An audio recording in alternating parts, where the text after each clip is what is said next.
ظلمات بعضها فوق بعض، یہ اندھیروں پر اندھیرے ہیں.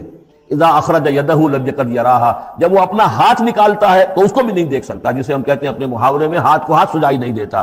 وَأَلَّمْ يَجْعَلِ اللَّهُ لَهُ نُورًا، اور جس کو اللہ تعالیٰ ہی نے کوئی نور عطا نہ کیا ہو، فما لہ من نور، تو اس کے لیے پھر کہیں کوئی نور نہیں ہے. یہ وہ لوگ ہیں کہ جن کی زندگیاں کسی ملمے کی نیکی سے بھی خالی ہیں. بسم اللہ الرحمن الرحیم. سورۃ انزلناها وفرضناها وانزلنا فیها آیات بینات لعلکم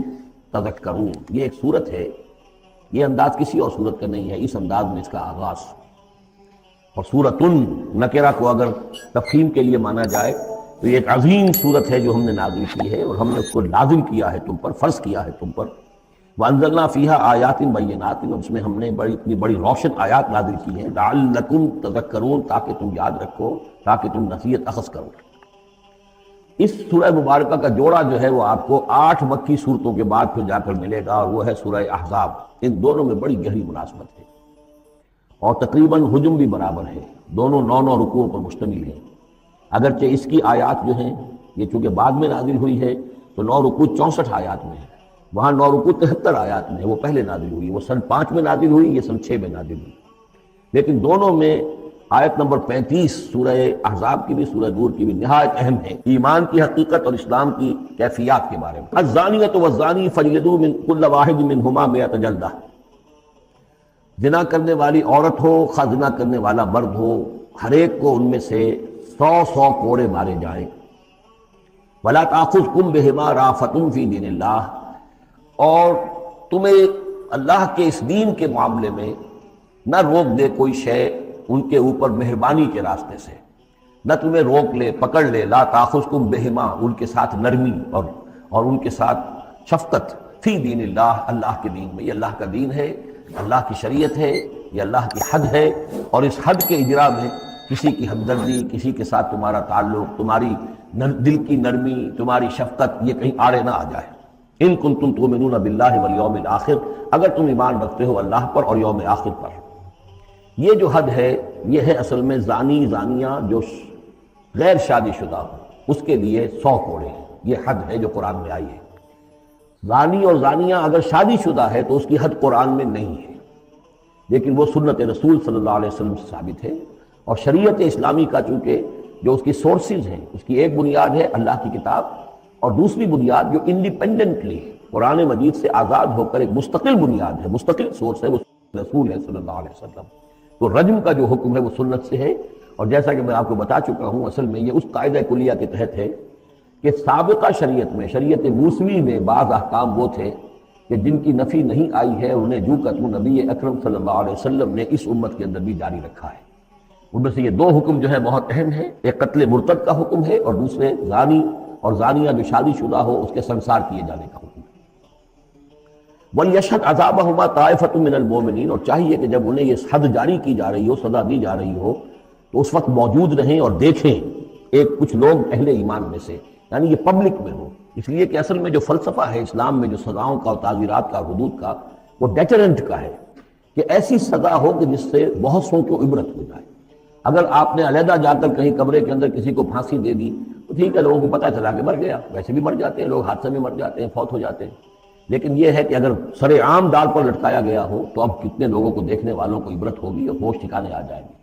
تو یہ فلسفہ ہے اسلام کا کہ تاکہ ایک آدمی کو سزا دی جا رہی ہو تو ہزاروں کو اس سے عبرت آئے. الزانی لا ينکح الا زانیۃ او مشرکۃ، کسی زانی شخص کے لیے روا نہیں ہے کہ وہ شادی کرے مگر کسی زانیہ عورت سے یا مشرکہ سے. یہ کسی قانون کے درجے میں بات نہیں ہے، بلکہ یہ ایک اخلاقی طور پر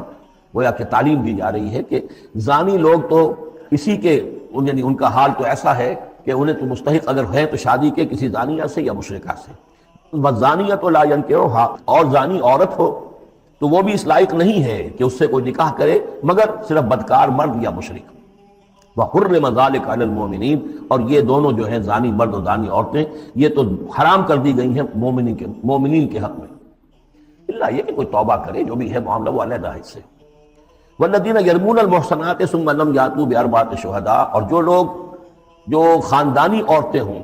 حفاظت میں ہوں کسی خاندان کے اور نکاح کے قید میں ہوں، چاہے نکاح کے قید میں ہو تو ڈبل احسان ہو گیا کہ خاندانی بھی ہے اور دوسرے یہ کہ نکاح کی قید میں بھی ہے، نکاح کی حفاظت بھی انہیں حاصل ہے. نہیں تو یہ کہ اگر غیر شادی شدہ ہیں لیکن کسی شریف خاندان سے ہیں، آزاد خاندان سے ہیں، اگر ان کی عورتوں میں کوئی شخص جو ہے ان پر عیب لگائے، زنا کا الزام لگائے، اور پھر وہ نہ لا سکے، ثم لم یاتوا باربعۃ شہداء، 4 شہید نہ لا سکے، فجلدوہم، تو پھر اب ان کو کوڑے مارو، 80 جلدہ، 80 کوڑے، 80 دبرے، ولا تقبلوا لهم شہادۃ ابدا، اور ان کی شہادت اب کبھی آئندہ قبول نہ کرو، واولئک هم الفاسقون، اور یقیناً یہی لوگ فاسق اور نافرمان ہیں۔ یعنی زنا کا الزام اگر لگایا جا رہا ہو تو پھر جو الزام لگانے والا ہے اسے 4 گواہ چشمدید پیش کرنے ہوں گے۔ اگر وہ 4 چشمدید گواہ پیش نہیں کر سکتا تو گویا کہ اب یہ قذف کہلائے گا کہ اس نے ایک الزام لگایا ہے جس کو ثابت نہیں کر سکا، لہذا اس جرم کی سزا 80 کوڑے، کتنے قریب چلا گیا ہے۔ اور اس میں حکمت یہ معلوم ہوتی ہے کہ اگر فرض کیجئے کسی معاشرے میں، مسلمان معاشرے میں کسی لوگوں سے غلطی ہو گئی ہے، اس غلطی کا چرچا نہیں ہونا چاہیے الا یہ کہ اس کے لیے ثبوت موجود ہو کہ اسے کیفر کردار تک پہنچایا جا سکے۔ اگر تو ثبوت اتنا ہے کہ سزا دی جا سکے تو ضرور، لیکن اگر نہ ہو تو خاموش رہو، ورنہ یہ کہ خامخواہ برائی کا چرچا ہو جائے گا جبکہ اس کا سد باب ممکن نہیں ہے، اس کی سزا دینی ممکن نہیں ہے، تو اس میں سکوت جو ہے وہ بہتر ہے۔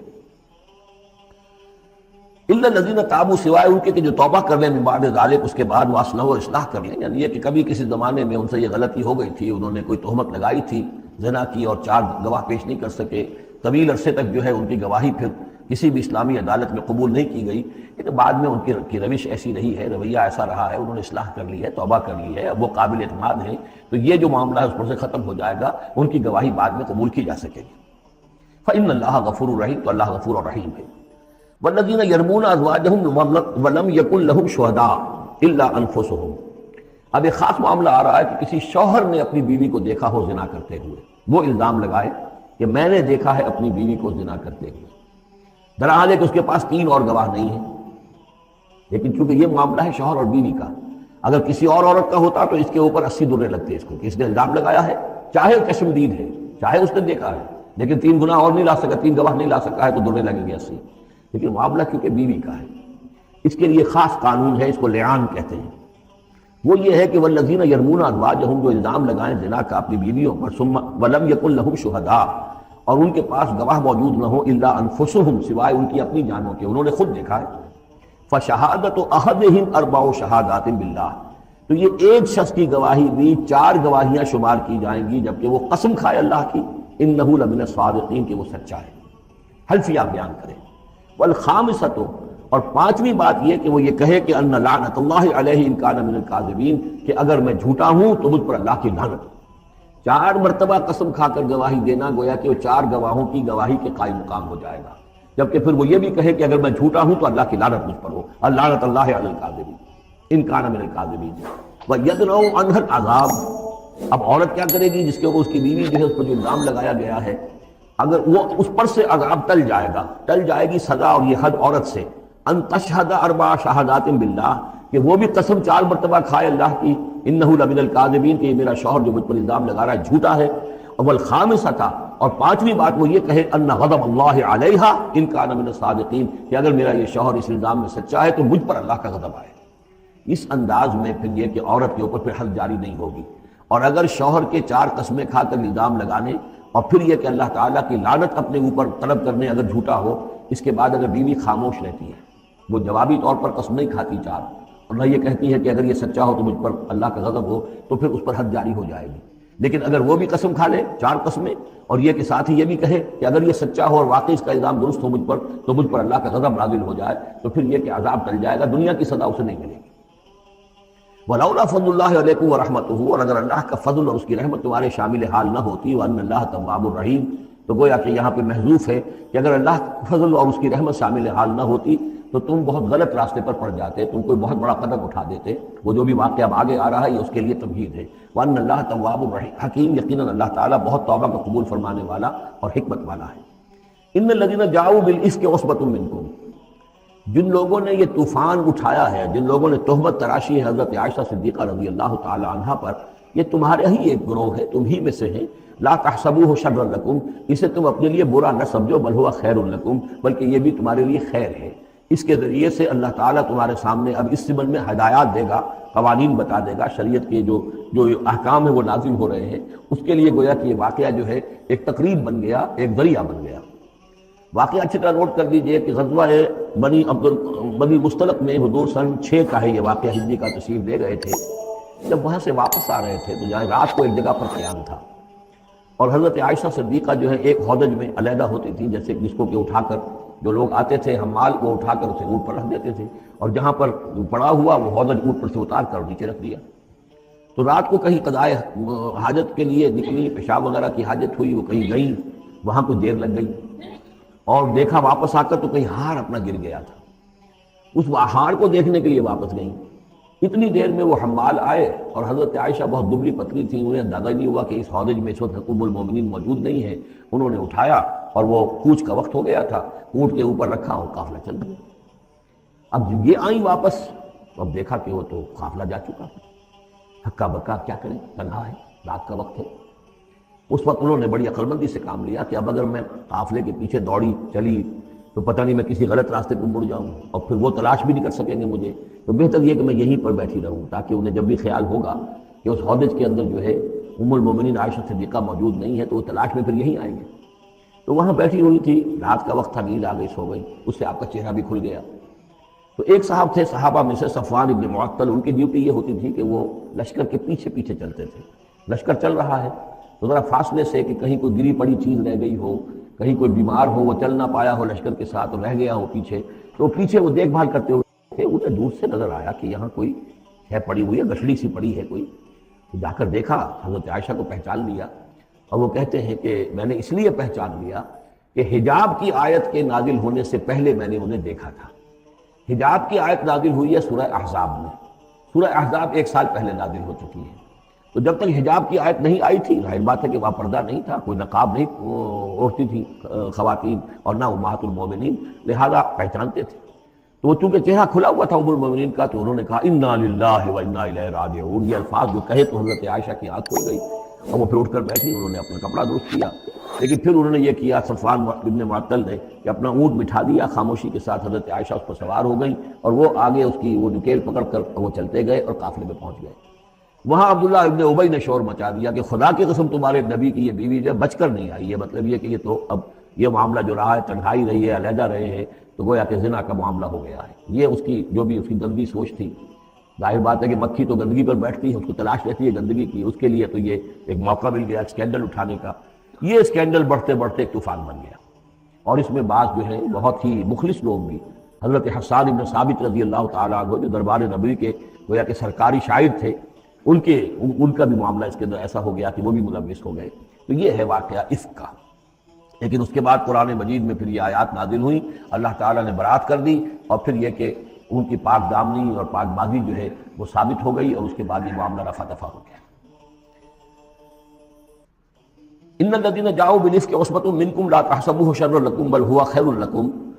لكل امرئ منهم ما اكتسب من الاثم، اس میں جس شخص نے بھی جو گناہ کمایا ہے وہ اس کو مل جائے گا، اس کے حصے میں درج ہو جائے گا۔ والذی تولى کبرہ، اور جس نے اس کا سب سے بڑا حصہ وصول کیا، یہ ہے عبداللہ ابن ابی، جس نے اسکینڈل اٹھایا اور اسے بڑی قوت کے ساتھ، شدت کے ساتھ پھیلایا۔ والذی تولى کبرہ منهم له عذاب عظیم، اس کے لیے تو پھر بہت بڑا عذاب ہے۔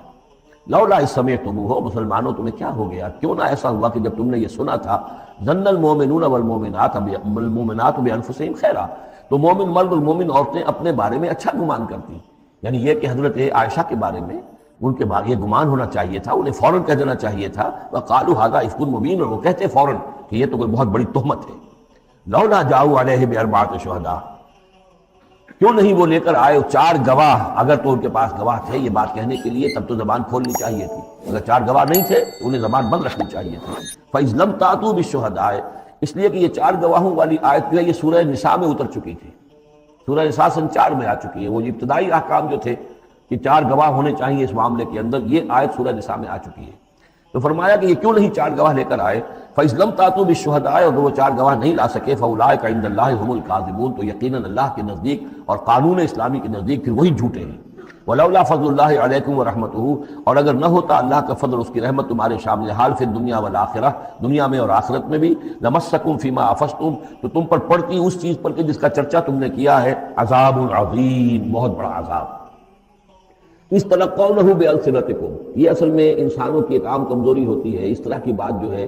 بس ادھر سے سنی ادھر بیان کر دی، ادھر سے آگے بیان ہو گئی، جنگل کی آگ کی طرح اس قسم کی خبریں جو ہے وہ پھیل جاتی ہیں۔ اس تلقونہم بألسنتکم، جبکہ تم اسے لے رہے تھے اپنی زبانوں سے، یعنی یہ کہ ایک زبان سے دوسری زبان کو، اور زبان سے نکلی اور کوٹھے چڑھی والی جو ایک کہاوت ہمارے ہاں ہے، اس طریقے سے آسانی سے وہ بات پھیلتی چلی گئی۔ وَتَقُولُونَ بِأَفْوَاهِكُمْ، اور تم کہہ رہے تھے اپنے منہوں سے مَا لَيْسَ لَكُمْ بِهِ علم، جس کے لیے تمہارے پاس کوئی علم نہیں تھا، کوئی دلیل نہیں تھی، کوئی بنیاد نہیں تھی، کوئی گواہی نہیں تھی، کوئی معلومات کی کوئی سورسز نہیں تھی۔ وَتَحْسَبُونَهُ هَيِّنًا، اور تم اسے سمجھ رہے تھے کہ بہت ہلکی بات ہے، معمولی سی بات ہے۔ وَهُوَ عِندَ اللَّهِ عَظِيمٌ، جبکہ یہ اللہ کے نزدیک بہت بڑی بات ہے۔ کسی پر بھی، کسی مسلمان خاتون پر بھی اس طرح کی تہمت لگا دینا بہت بڑی بات ہے۔ کجا یہ کہ بازی بارش بابا ہم بازی، کہ ام المومنین عائشہ صدیقہ رضی اللہ تعالی عنہ زوج رسول صلی اللہ علیہ وسلم، اور یہ چیز جو ہے بہت بڑی۔ وَلَوْلَا إِذْ سَمِعْتُمُوهُ قُلْتُم مَّا يَكُونُ لَنَا أَن نَّتَكَلَّمَ بِهَٰذَا، کیوں نہ ایسا ہوا کہ جب تم نے یہ سنا تھا تو تم کہتے کہ ہمارے لیے بالکل جائز نہیں ہے کہ ہم یہ بات زبان سے نکالیں۔ سبحانک، اللہ تو پاک ہے، ھذا بہتان عظیم، یقیناً یہ بہت بڑا بہتان ہے۔ یعظکم اللہ ان تعودوا لمثلہ، اللہ تعالیٰ تمہیں نصیحت کر رہا ہے مبادا تم دوبارہ پھر اس قسم کی کسی معاملے کے اندر اسی طریقے سے اعادہ کرو اور دوبارہ اسی کوئی حرکت کرو، ابداً کبھی بھی، ان کنتم مؤمنین، اگر تم مومن ہو۔ وَيُبَيِّنُ اللَّهُ لَكُمُ الْآيَاتِ، اور اللہ تعالیٰ تمہارے لیے اپنی آیات کو واضح کر رہا ہے، واللہ علیم حکیم، اللہ علیم اور حکیم ہے۔ ان الذین یحبون ان تشیع الفاحشۃ فی الذین آمنوا لهم عذاب الیم، بے شک وہ لوگ جو یہ چاہتے ہیں کہ اہل ایمان میں بے حیائی کا چرچا ہو جائے تو ان لوگوں کے لیے بہت دردناک عذاب ہے۔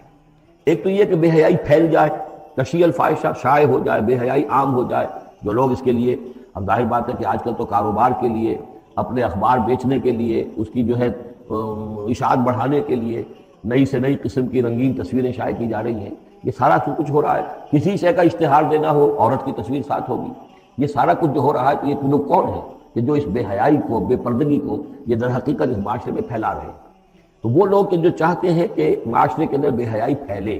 اور ایک اس کا مفہوم یہ بھی ہے کہ اگر کہیں ایسی کوئی غلط حرکت ہوئی ہے اور اس کا چرچا ہو گیا، یہ آج ہمارے اخبارات کے اندر بہت بڑے پیمانے پر ہو رہا ہے، یہ اسکینڈلز شائع کر دیتے ہیں۔ اب وہ بات صحیح بھی ہے یا نہیں، غلط ہے تب بھی، لیکن ایک بات ہے، اس کا چرچا ہو گیا، پوری دنیا کے اندر پہنچ گئی۔ اب ظاہر بات ہے کہ بچے بھی پڑھتے ہیں، بچیاں بھی پڑھتی ہیں، ان کے لیے تو گویا کہ یہ ایک ان کی معلومات کا ایک کھاتہ کھل گیا کہ ایسا بھی ہوتا ہے۔ جس طریقے سے آج کل ہو رہا ہے معاملہ، اس کو جس طریقے سے اخبارات میں شائع کیا جا رہا ہے، تو اس کی اس اشاعت کے اندر خرابی کا پہلو زیادہ ہے، مضر پہلو زیادہ ہے۔ اور اگر ہے بھی ایسا معاملہ، اگر تو سزا کے قابل ہے تو گواہی دو اور سزا دلواؤ، اور ایسی سزا ہو کہ جس سے ایک کو سزا ہو اور ہزاروں کو ہوش آ جائے، اور اگر نہیں ہے تو خاموش ہو، اس کے اوپر زبان کھولنا بھی جو ہے در حقیقت بہت بڑا جرم ہے۔ ان الذین یحبون ان تشیع الفاحشۃ فی الذین آمنوا لهم عذاب علیم فی الدنیا والآخرہ، دنیا میں بھی اور آخرت میں بھی۔ واللہ یعلم وانتم لا تعلمون، اللہ جانتا ہے اور تم نہیں جانتے۔ ولولا فضل اللہ علیکم ورحمتہ، اور اگر اللہ کا فضل نہ ہوتا تم پر اور اس کی رحمت نہ ہوتی تو یہ تو طوفان ایسا اٹھا تھا کہ اس کے بڑے دور تک نتائج نکل سکتے تھے، یہ محذوف ہے۔ وان اللہ رؤوف الرحیم، تو اللہ بہت رؤوف ہے اور رحیم ہے۔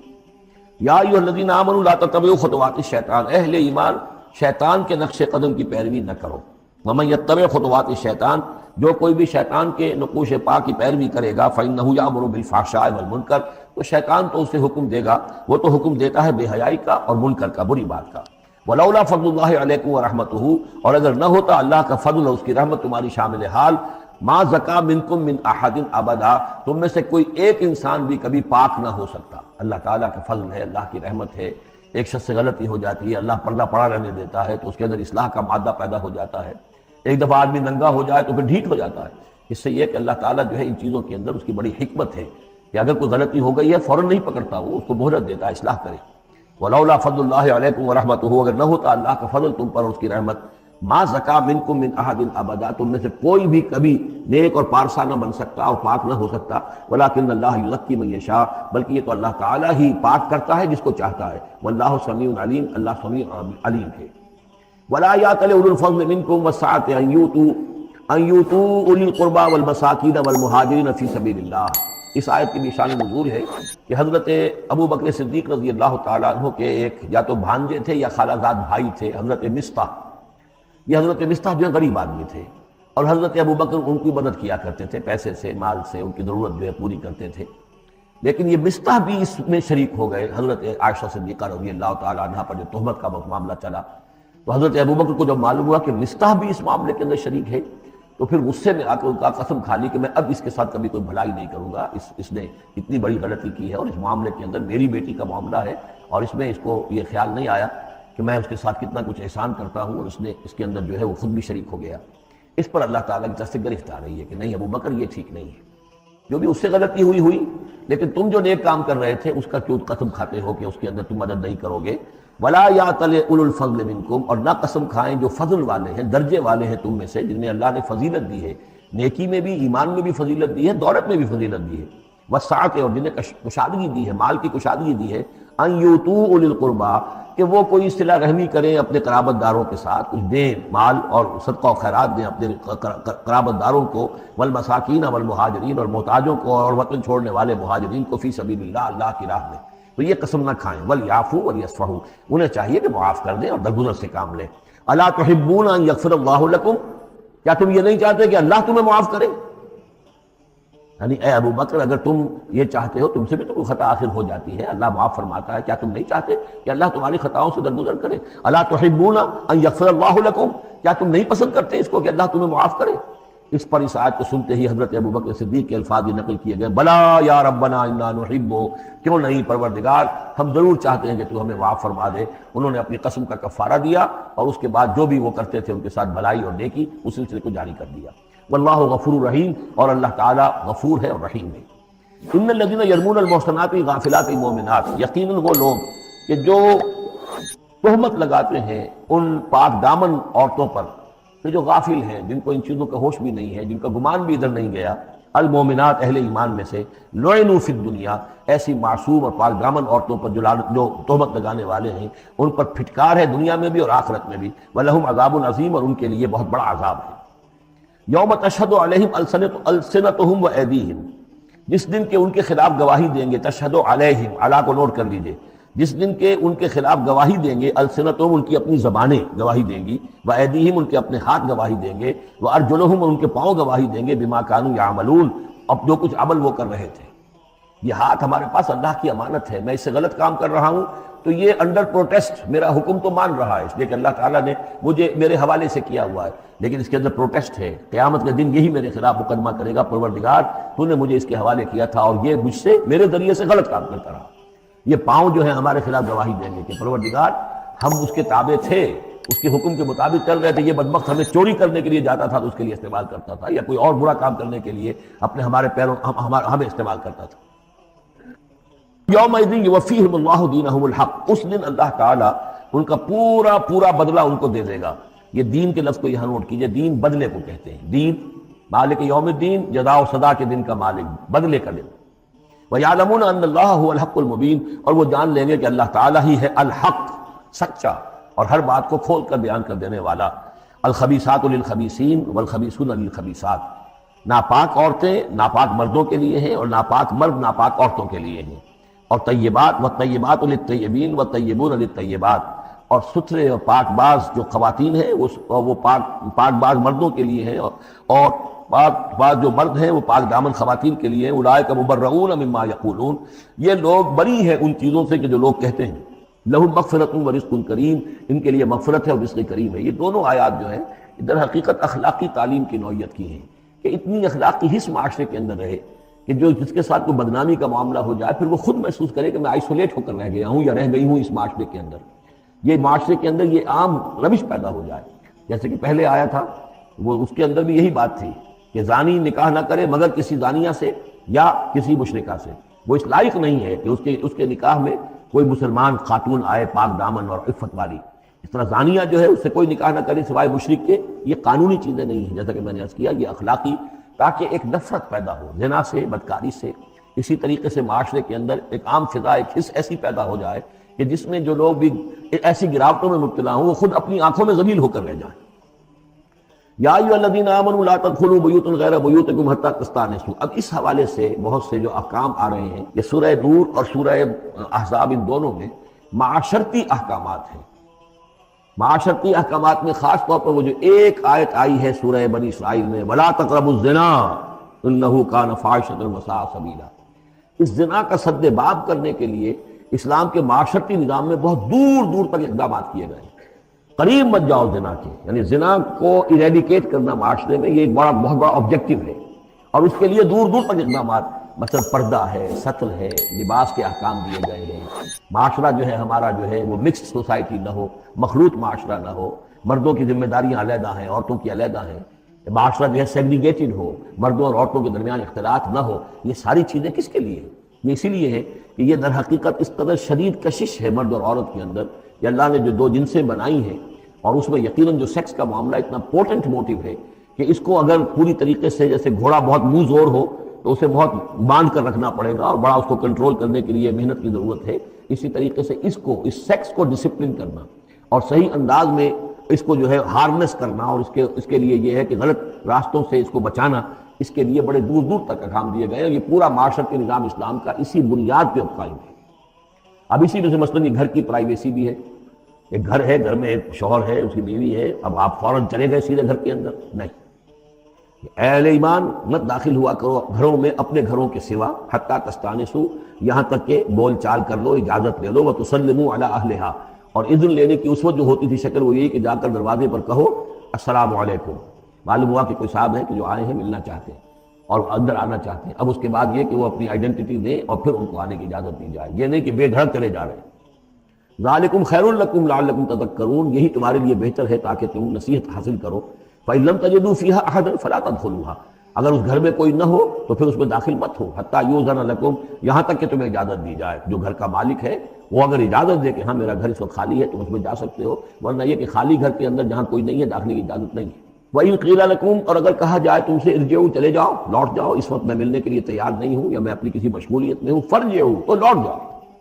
اب دیکھیے یہ آداب ہے. ہمارے ہاں یہ ہے کہ آپ پہنچ گئے، نہ ٹائم لیا ہوا ہے، نہ پہلے سے طے ہے، آپ سمجھتے ہیں کہ مجھے ریسیو کرنا اس کا فرض ہے، کیوں نہیں ملا؟ اس نے انکار کر دیا تو اس کا مطلب یہ کہ بڑا متکبر ہے اور بہت یہ جو ہے شخص جو ہے. یہ نہیں. اگر تو آپ وقت طے کر کے گئے ہیں تو اس کا فرض ہے کہ وہ آپ کو ریسیو کرے اور آپ کو وقت دے. لیکن اگر آپ اچانک چلے گئے ہیں تو آپ کو اس کی پرائیویسی پر آپ جو ہے حملہ آور نہیں ہو سکتے. وہ اپنے کس کام میں ہے، کس مشغولیت میں ہے، اس کی کیا اہمیت ہے، آپ تو اس کو نہیں جانتے. اگر وہ گھر والا کہہ دیتا ارجعوا، وَإِن قِيلَ لَكُمْ ارجعوا فارجعوا، تو لوٹ جاؤ. ہوا ازکیٰ لکم، یہی تمہارے لیے زیادہ پاک ہے، پاک بازی کا معاملہ. واللہ بما تعملون علیم، اور جو کچھ تم کر رہے ہو اللہ اس سے واقف ہے. لیس علیکم جناح ان تدخلوا بیوتا غیر مسکونۃ، اس میں کوئی حرج نہیں ہے کہ تم داخل ہو جایا کرو ایسے گھروں میں کہ جن میں سکونت نہیں ہے، جس میں کوئی لوگ رہتے نہیں ہیں، ریزیڈینشل نہیں ہے. اب گوڈاؤنز ہیں، اب ایسا تو نہیں کہ گوڈاؤنز میں آپ نہیں جا سکتے، سامان پڑا ہوا گودام ہے آپ جا سکتے. فیہا متاع لکم، اس میں تمہارا سامان ہے. تو یہ وہی گودام والی بات ہو گئی. واللہ یعلم ما تبدون وما تکتمون، اور اللہ جانتا ہے جو تم ظاہر کرتے ہو، جو کچھ تم چھپاتے ہو. یعنی قانون کی اصل روح کو دیکھنا چاہیے کہ یہ جو روکا جا رہا ہے کہ گھروں میں داخل نہ ہو، تو یہ اصل میں جو پرائیویسی ہے گھر کی اور فیملی کی، اصل میں اس کو ملحوظ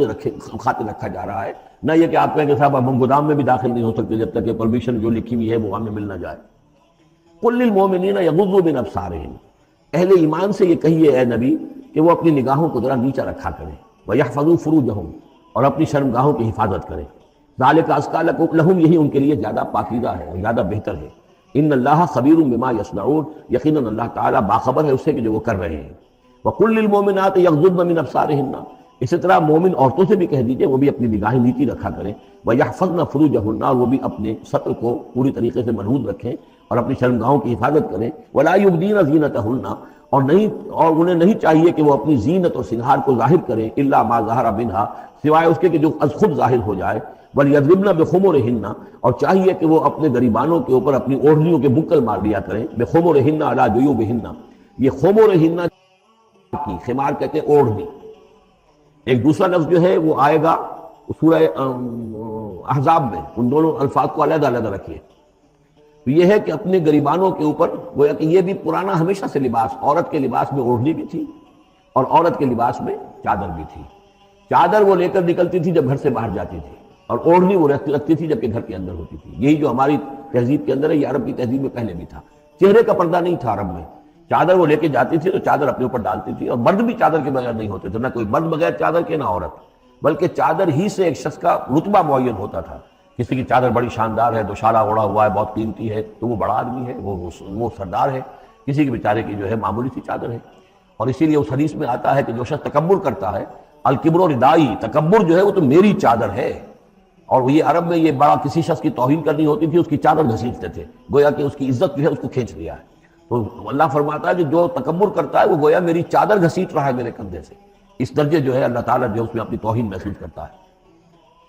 تو وہ اپنی ان اوڑھنیوں کے بکل مار لیا کریں اپنے گریبانوں پر، یعنی یہ کہ یہ انسان کے لیے، عورت کے لیے، یہ اس کی زینت کا ایک بہت بڑا حصہ ہے، اس کی جو بھی چھاتی ہے اس کے لیے ایک اضافی کرتا اس نے پہنا ہوا ہے، لیکن کرتے کے اوپر مزید جو ہے یہ ایک بکل اس کی اوڑھنی کا ہے۔ وَلَا يُبْدِينَ زِينَتَهُنَّ، اس کے سینے کے اوپر یہ اضافی ہو جائے گا، وَلَا يُبْدِينَ زِينَتَهُنَّ، اور نہ وہ ظاہر کریں اپنی زینت کو۔ اب یہ ہے جو محرموں کی فہرست آ رہی ہے جس کے سامنے عورت کھلے چہرے کے ساتھ آ سکتی ہے بلا حجاب، اور یہ اتنی طویل فہرست جو دی گئی ہے، آخر سوچنا چاہیے کہ اللہ تعالیٰ نے یوں ہی ایکسرسائز ان فیوٹیلٹی تو نہیں کی ہے۔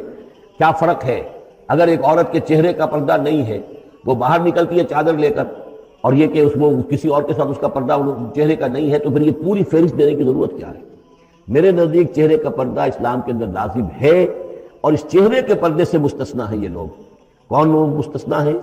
الا لبعولتہن، ان کے شوہر نمبر 1، او آبائہن، یا ان کے باپ، اور باپ سے مراد باپ، دادا، چچا، یہ سب چلیں گے۔ او آبائے بعولتہن، یا ان کے شوہروں کے باپ، او ابنائہن، یا ان کے اپنے بیٹے، او ابنائے بعولتہن، یا ان کے شوہروں کے بیٹے، یعنی ان کے شوہروں کی کسی اور بیوی سے اولاد ہے، بیٹے ہیں، تو وہ بھی محرم ہیں، وہ نامحرم نہیں ہے۔ او اخوانہن، یا ان کے اپنے بھائی، او بنی اخوانہن، یا ان کے بھائیوں کے بیٹے، او بنی اخواتہن، یا یہ ہو گئے، او بنی اخواتہن، یا ان کے بھانجے،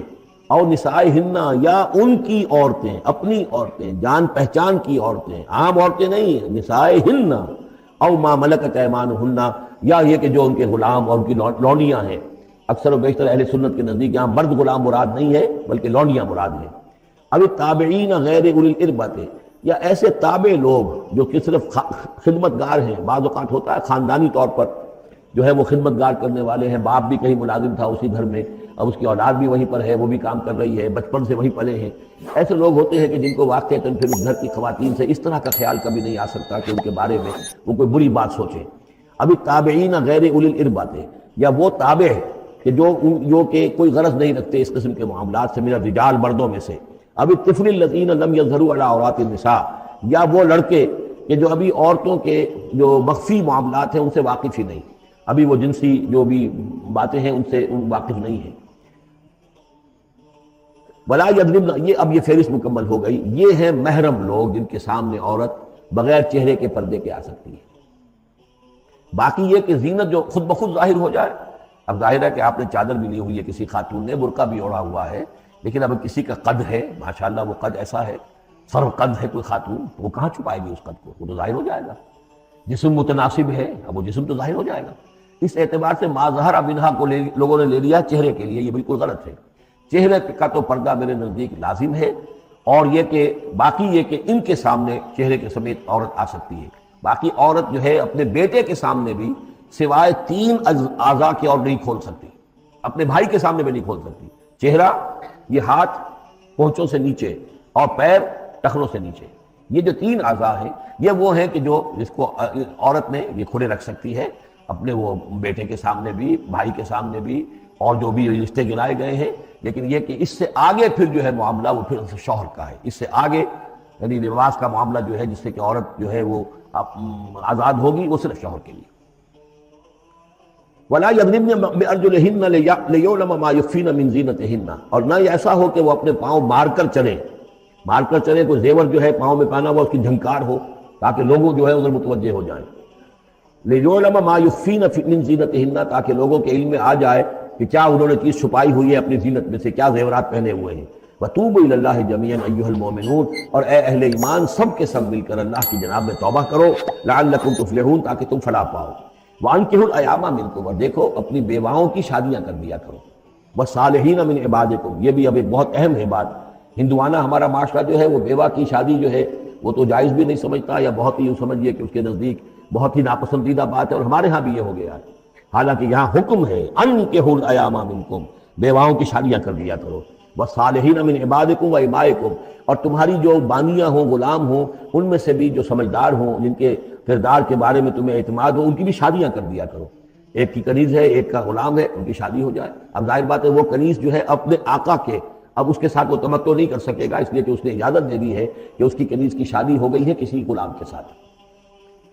وَالصَّالِحِينَ مِنْ عِبَادِكُمْ وَإِمَائِكُمْ إِنْ يَكُونُوا فُقَرَاءَ، اگر وہ فقیر ہوں گے، مہر وغیرہ دینے کی ان کے اندر ہمت نہیں ہے، صلاحیت نہیں ہے، يُغْنِهُمُ اللَّهُ مِنْ فَضْلِهِ، تو اللہ تعالیٰ ہو سکتا ہے کہ ان کو اپنے فضل سے غنی کر دے۔ واللہ واسع علیم، اللہ واسع بہت سمائی رکھنے والا، کشائش والا، کشادگی والا اور جاننے والا ہے۔ یعنی یہ بھی ہے کہ کسی وقت انسان سوچے کہ اگر میں شادی کروں گا تو وہ بھی اپنی قسمت ساتھ لے کر آئے گی، کیا پتہ کہ میرے اس وقت حالات جو ہیں اگر کچھ خراب بھی ہیں تو اللہ تعالیٰ اس کی قسمت سے، اس کے حوالے سے اللہ تعالیٰ میرے لیے رزق کا دروازہ کھول دے۔ وَلْيَسْتَعْفِفِ الَّذِينَ لَا يَجِدُونَ نِكَاحًا، اور جو لوگ نکاح کی قدرت بالکل نہ رکھتے ہوں، شادی کر ہی نہ سکتے ہوں، کچھ بھی نہ ہو ان کے پاس، نہ کوئی گھر ہو جس میں کہ اپنی بیوی کو رکھ سکیں، نہ کوئی نان نفقے کا سامان ہو، نہ کوئی مہر دے سکیں، وَلْيَسْتَعْفِفْ، تو انہیں چاہیے کہ وہ اپنی عفت کی حفاظت کریں، پوری طریقے سے اپنے اس جو جنسی جذبے کو کنٹرول کریں۔ الَّذِينَ لَا يَجِدُونَ نِكَاحًا حَتَّى يُغْنِيَهُمُ اللَّهُ مِنْ فَضْلِهِ، یہاں تک کہ اللہ تعالیٰ انہیں اپنے فضل سے غنی کر دے۔ وَالَّذِينَ يَبْتَغُونَ الْكِتَابَ مِمَّا مَلَكَتْ أَيْمَانُكُمْ فَكَاتِبُوهُمْ، اور تمہارے غلاموں میں سے جو تمہارے ساتھ چاہیں مکاتبت کرنا۔ یہ مکاتبت کا قاعدہ یہ تھا کہ غلام یہ طے کرتا تھا کہ جناب میں آپ کو اتنے لاکھ درہم دے دوں گا، اتنی مدت کے اندر اندر آپ مجھے آزاد کر دیجئے، تو یہ معاہدہ ہو گیا، اب وہ آزاد ہو گیا، لیکن آزادی اسی میں ہے کہ اسے وہ رقم اتنی عرصے کے اندر ادا کر دیا، وہ کمائے گا، محنت کرے گا، کوشش کرے گا اور وہ رقم ادا کر دے گا، یہ مکاتبت تھی۔ تو جو بھی تمہارے غلاموں میں سے مکاتبت چاہیں،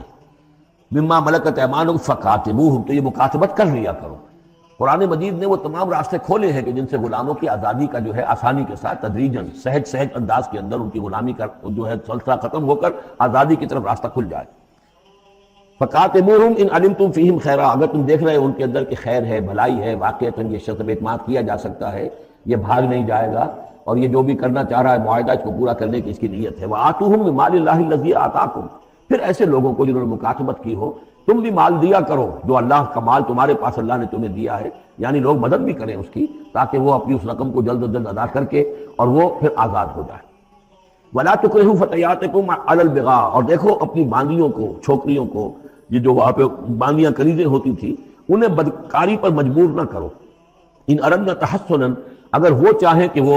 پاک دامن رہیں، وہ کسی قلعے میں رہیں، اور ان سے چونکہ یہ بھی رواج وہاں تھا، ان باندیوں سے پھر وہ پیشہ کراتے تھے۔ اب یہ اصل میں اصلاح ہو رہی ہے اس معاشرے کی، اور اس کے اندر ان چیزوں کو رفتہ رفتہ روکا جا رہا ہے۔ جیسے سورہ نساء میں آیا تھا، ایسا بھی ہوتا تھا کہ باپ کی بیویاں جو ہیں اپنی جو سوتیلی مائیں ہیں انہیں اپنے گھر میں ڈال دیا، لیکن یہ ساری چیزیں رفتہ رفتہ ایک ایک کر کی بندش ہوئی ہے، تو وہ اپنی اولونیوں سے پیشہ کراتے تھے اور کمائی خود کھاتے تھے۔ تو فرمایا یہ بہت غلط ہے، لِتَبْتَغُوا عَرَضَ الْحَيَاةِ الدُّنْيَا، تاکہ تم حاصل کرو دنیا کی زندگی کا سامان۔ وَمَن يُكْرِهُنَّ فَإِنَّ اللَّهَ مِن بَعْدِ إِكْرَاهِهِنَّ غَفُورٌ رَحِيمٌ، اور اگر کوئی ان کو مجبور کرے گا اس کام کے لیے تو اللہ تعالیٰ ان کی اس مجبوری کی بنا پر ان کے حق میں غفور اور رحیم ہوگا۔ تم پر وبال آئے گا، جو کام یہ غلط کروائے گا وبال اس پر آئے گا۔ اگر وہ خود جو ہے مجبوراً کر رہی ہے اور وہ اس کے لیے ذہناً تیار نہیں ہے تو بہرحال اللہ اس کے حق میں غفور اور رحیم ہوگا۔ وَلَقَدْ أَنزَلْنَا إِلَيْكُمْ آيَاتٍ مُبَيِّنَاتٍ، اور دیکھو ہم نے نازل کر دی ہیں تمہاری جانب یہ روشن آیات، وَمَثَلًا مِّنَ الَّذِينَ خَلَوْا مِن قَبْلِكُمْ، اور وہ ساری باتیں بھی ہم نے بتا دی ہیں کہ جو ان لوگوں میں تھیں جو تم سے پہلے تھے۔ یہ ساری گندگیاں، معاشرتی خرابیاں جو ہیں یہ پہلوں کے اندر بھی تھیں، ہم نے ان سب کی نشاندہی کر دی ہے۔ وہ موعظۃ للمتقین، اور اہل تقویٰ کے لیے ہم نے نصیحت یہ نازل فرما دی ہے۔ قد جاءتکم موعظۃ من ربکم وشفاء لما فی الصدور۔ اب یہ 5واں رکوع آ رہا ہے اور یہ ہمارے اس منتخب نصاب کا جو دوسرا حصہ ہے، ایمان کی بحث، اس کے ضمن میں یہ بہت اہم درس ہے۔ اور یہ آیت نمبر 35 جو آ رہی ہے یہ قرآن مجید کی عظیم ترین آیات میں سے ہے۔ اس سورہ مبارکہ کی بھی آیت نمبر 35 اور سورہ احزاب میں بھی بالکل ٹھیک یہی نمبر آیت نمبر 35 آپ کو ملے گی۔ یہ ایمان پر اور وہ اسلام کی کیفیات پر قرآن مجید کی عظیم ترین آیات ہے۔ اللہ نور السماوات والارض، اللہ آسمانوں اور زمین کا نور ہے۔ مثل نور ہی، اس پر ایمان کی مثال، اس کے نور ایمان کی مثال ایسی ہے کہ مشکاتن، جیسے ایک طاق ہے، فیہا مصباح، اس میں ایک چراغ روشن ہے۔ المصباح فی زجاجہ،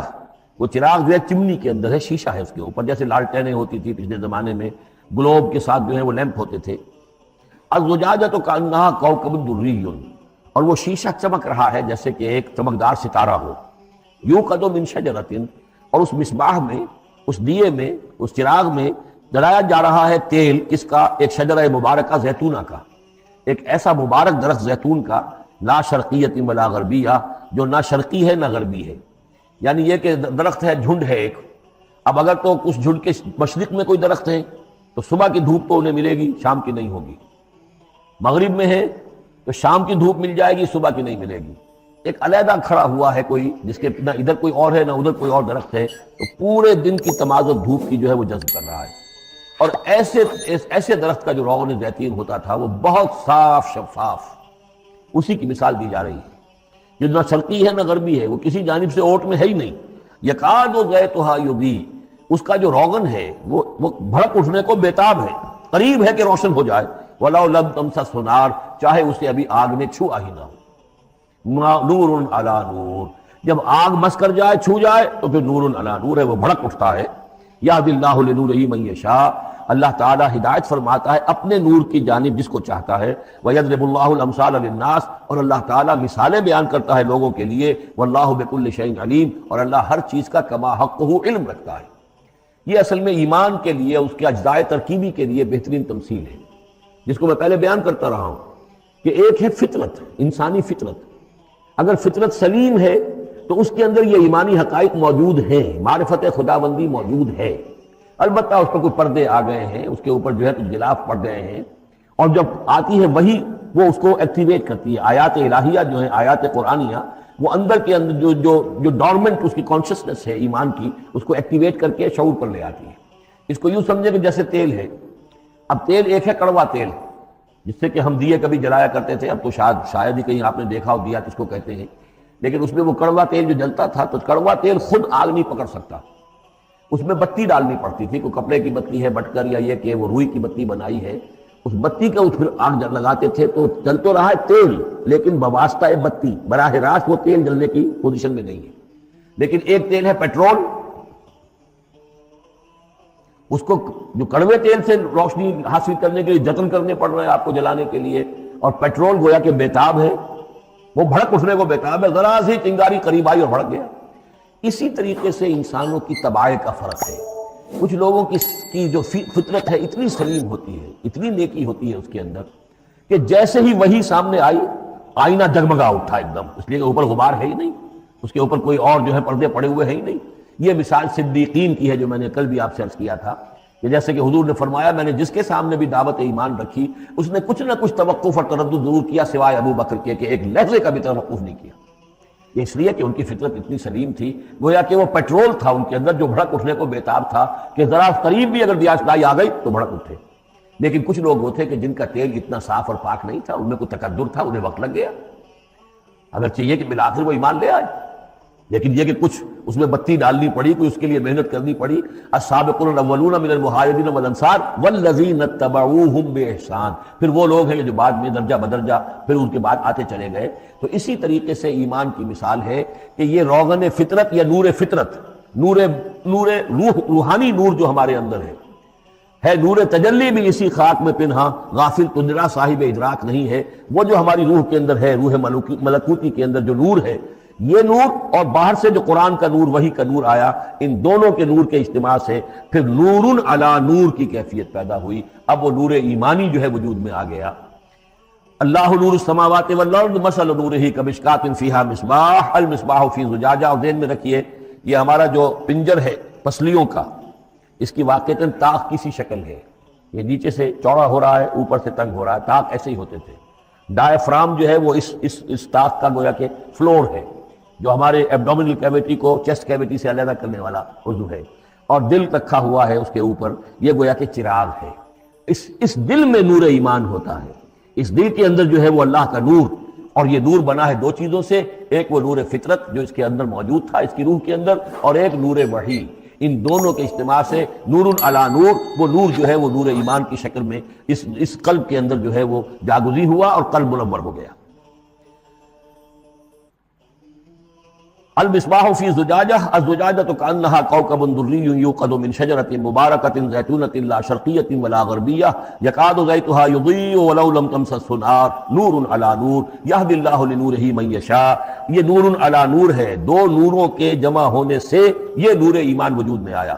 نور فطرت، نور وحی، اور اللہ تعالیٰ ہدایت دیتا ہے اپنے نور کی جس کو چاہتا ہے، اور اللہ یہ مثالیں لوگوں کے لیے بیان کرتا ہے۔ باقی اللہ کو تو ہر شے کا کما حقہ علم ہے، مثال کی ضرورت انسانوں کے لیے ہے کہ جو ان لطیف حقائق کو ایسے ہی خود نہیں سمجھ سکتے۔ اب جن لوگوں کے دلوں میں یہ نور ایمان پیدا ہو جاتا ہے، ان کی ایک جھلک دکھائی جا رہی ہے کہ ان کی شخصیت، ان کی زندگی کی دلچسپیاں کیا ہوتی ہیں۔ فی بیوت نذن اللہ ان ترفع ویذکر فیہا اسمہ، ان گھروں میں جن کا کہ اللہ نے حکم دیا کہ انہیں بلند کیا جائے، یعنی مساجد۔ بلند کرنے سے مطلب یہ ہے کہ ان کو نمایاں بنایا جائے۔ ہر مسلمان آبادی میں معلوم ہو کہ مسجد ایک نمایاں شے ہے، یہ ضروری نہیں کہ اس کی ڈیکوریشن ہو، اس کے اوپر جو ہے خام خواہ تکلفات میں پیسے خرچ کیے جائیں، لیکن یہ کہ ایک تو یہ کہ وہ نمایاں ہونی چاہیے، معلوم ہو کہ اس آبادی کا مرکز یہ ہے۔ نمبر دو یہ ہے کہ ترفع، اس کو ہر طریقے سے، ہر معنوی گندگی سے بھی پاک رکھا جائے۔ وَيُذْكَرَ فِيهَا اسْمُهُ، اس میں اس کا نام لیا جائے۔ يُسَبِّحُ لَهُ فِيهَا بِالْغُدُوِّ وَالْآصَالِ، یہ جو صاحب ایمان لوگ ہیں جن کے دلوں میں ایمان کی قندیلیں روشن ہیں، یہ تسبیح کرتے ہیں اللہ کی ان گھروں کے اندر، صبح کے وقت بھی اور شام کے وقت بھی۔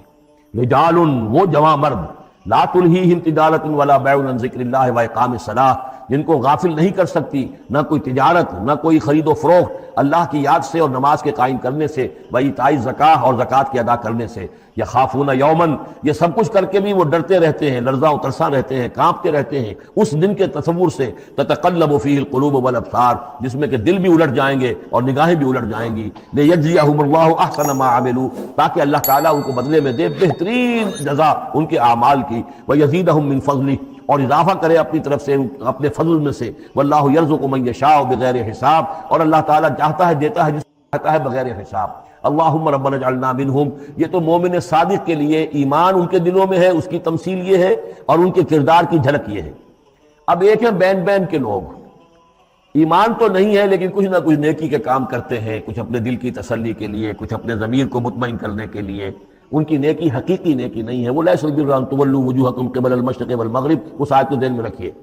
والذین کفروا، اور جو لوگ ایمان سے تہی ہیں، محروم ہیں، کافر ہیں،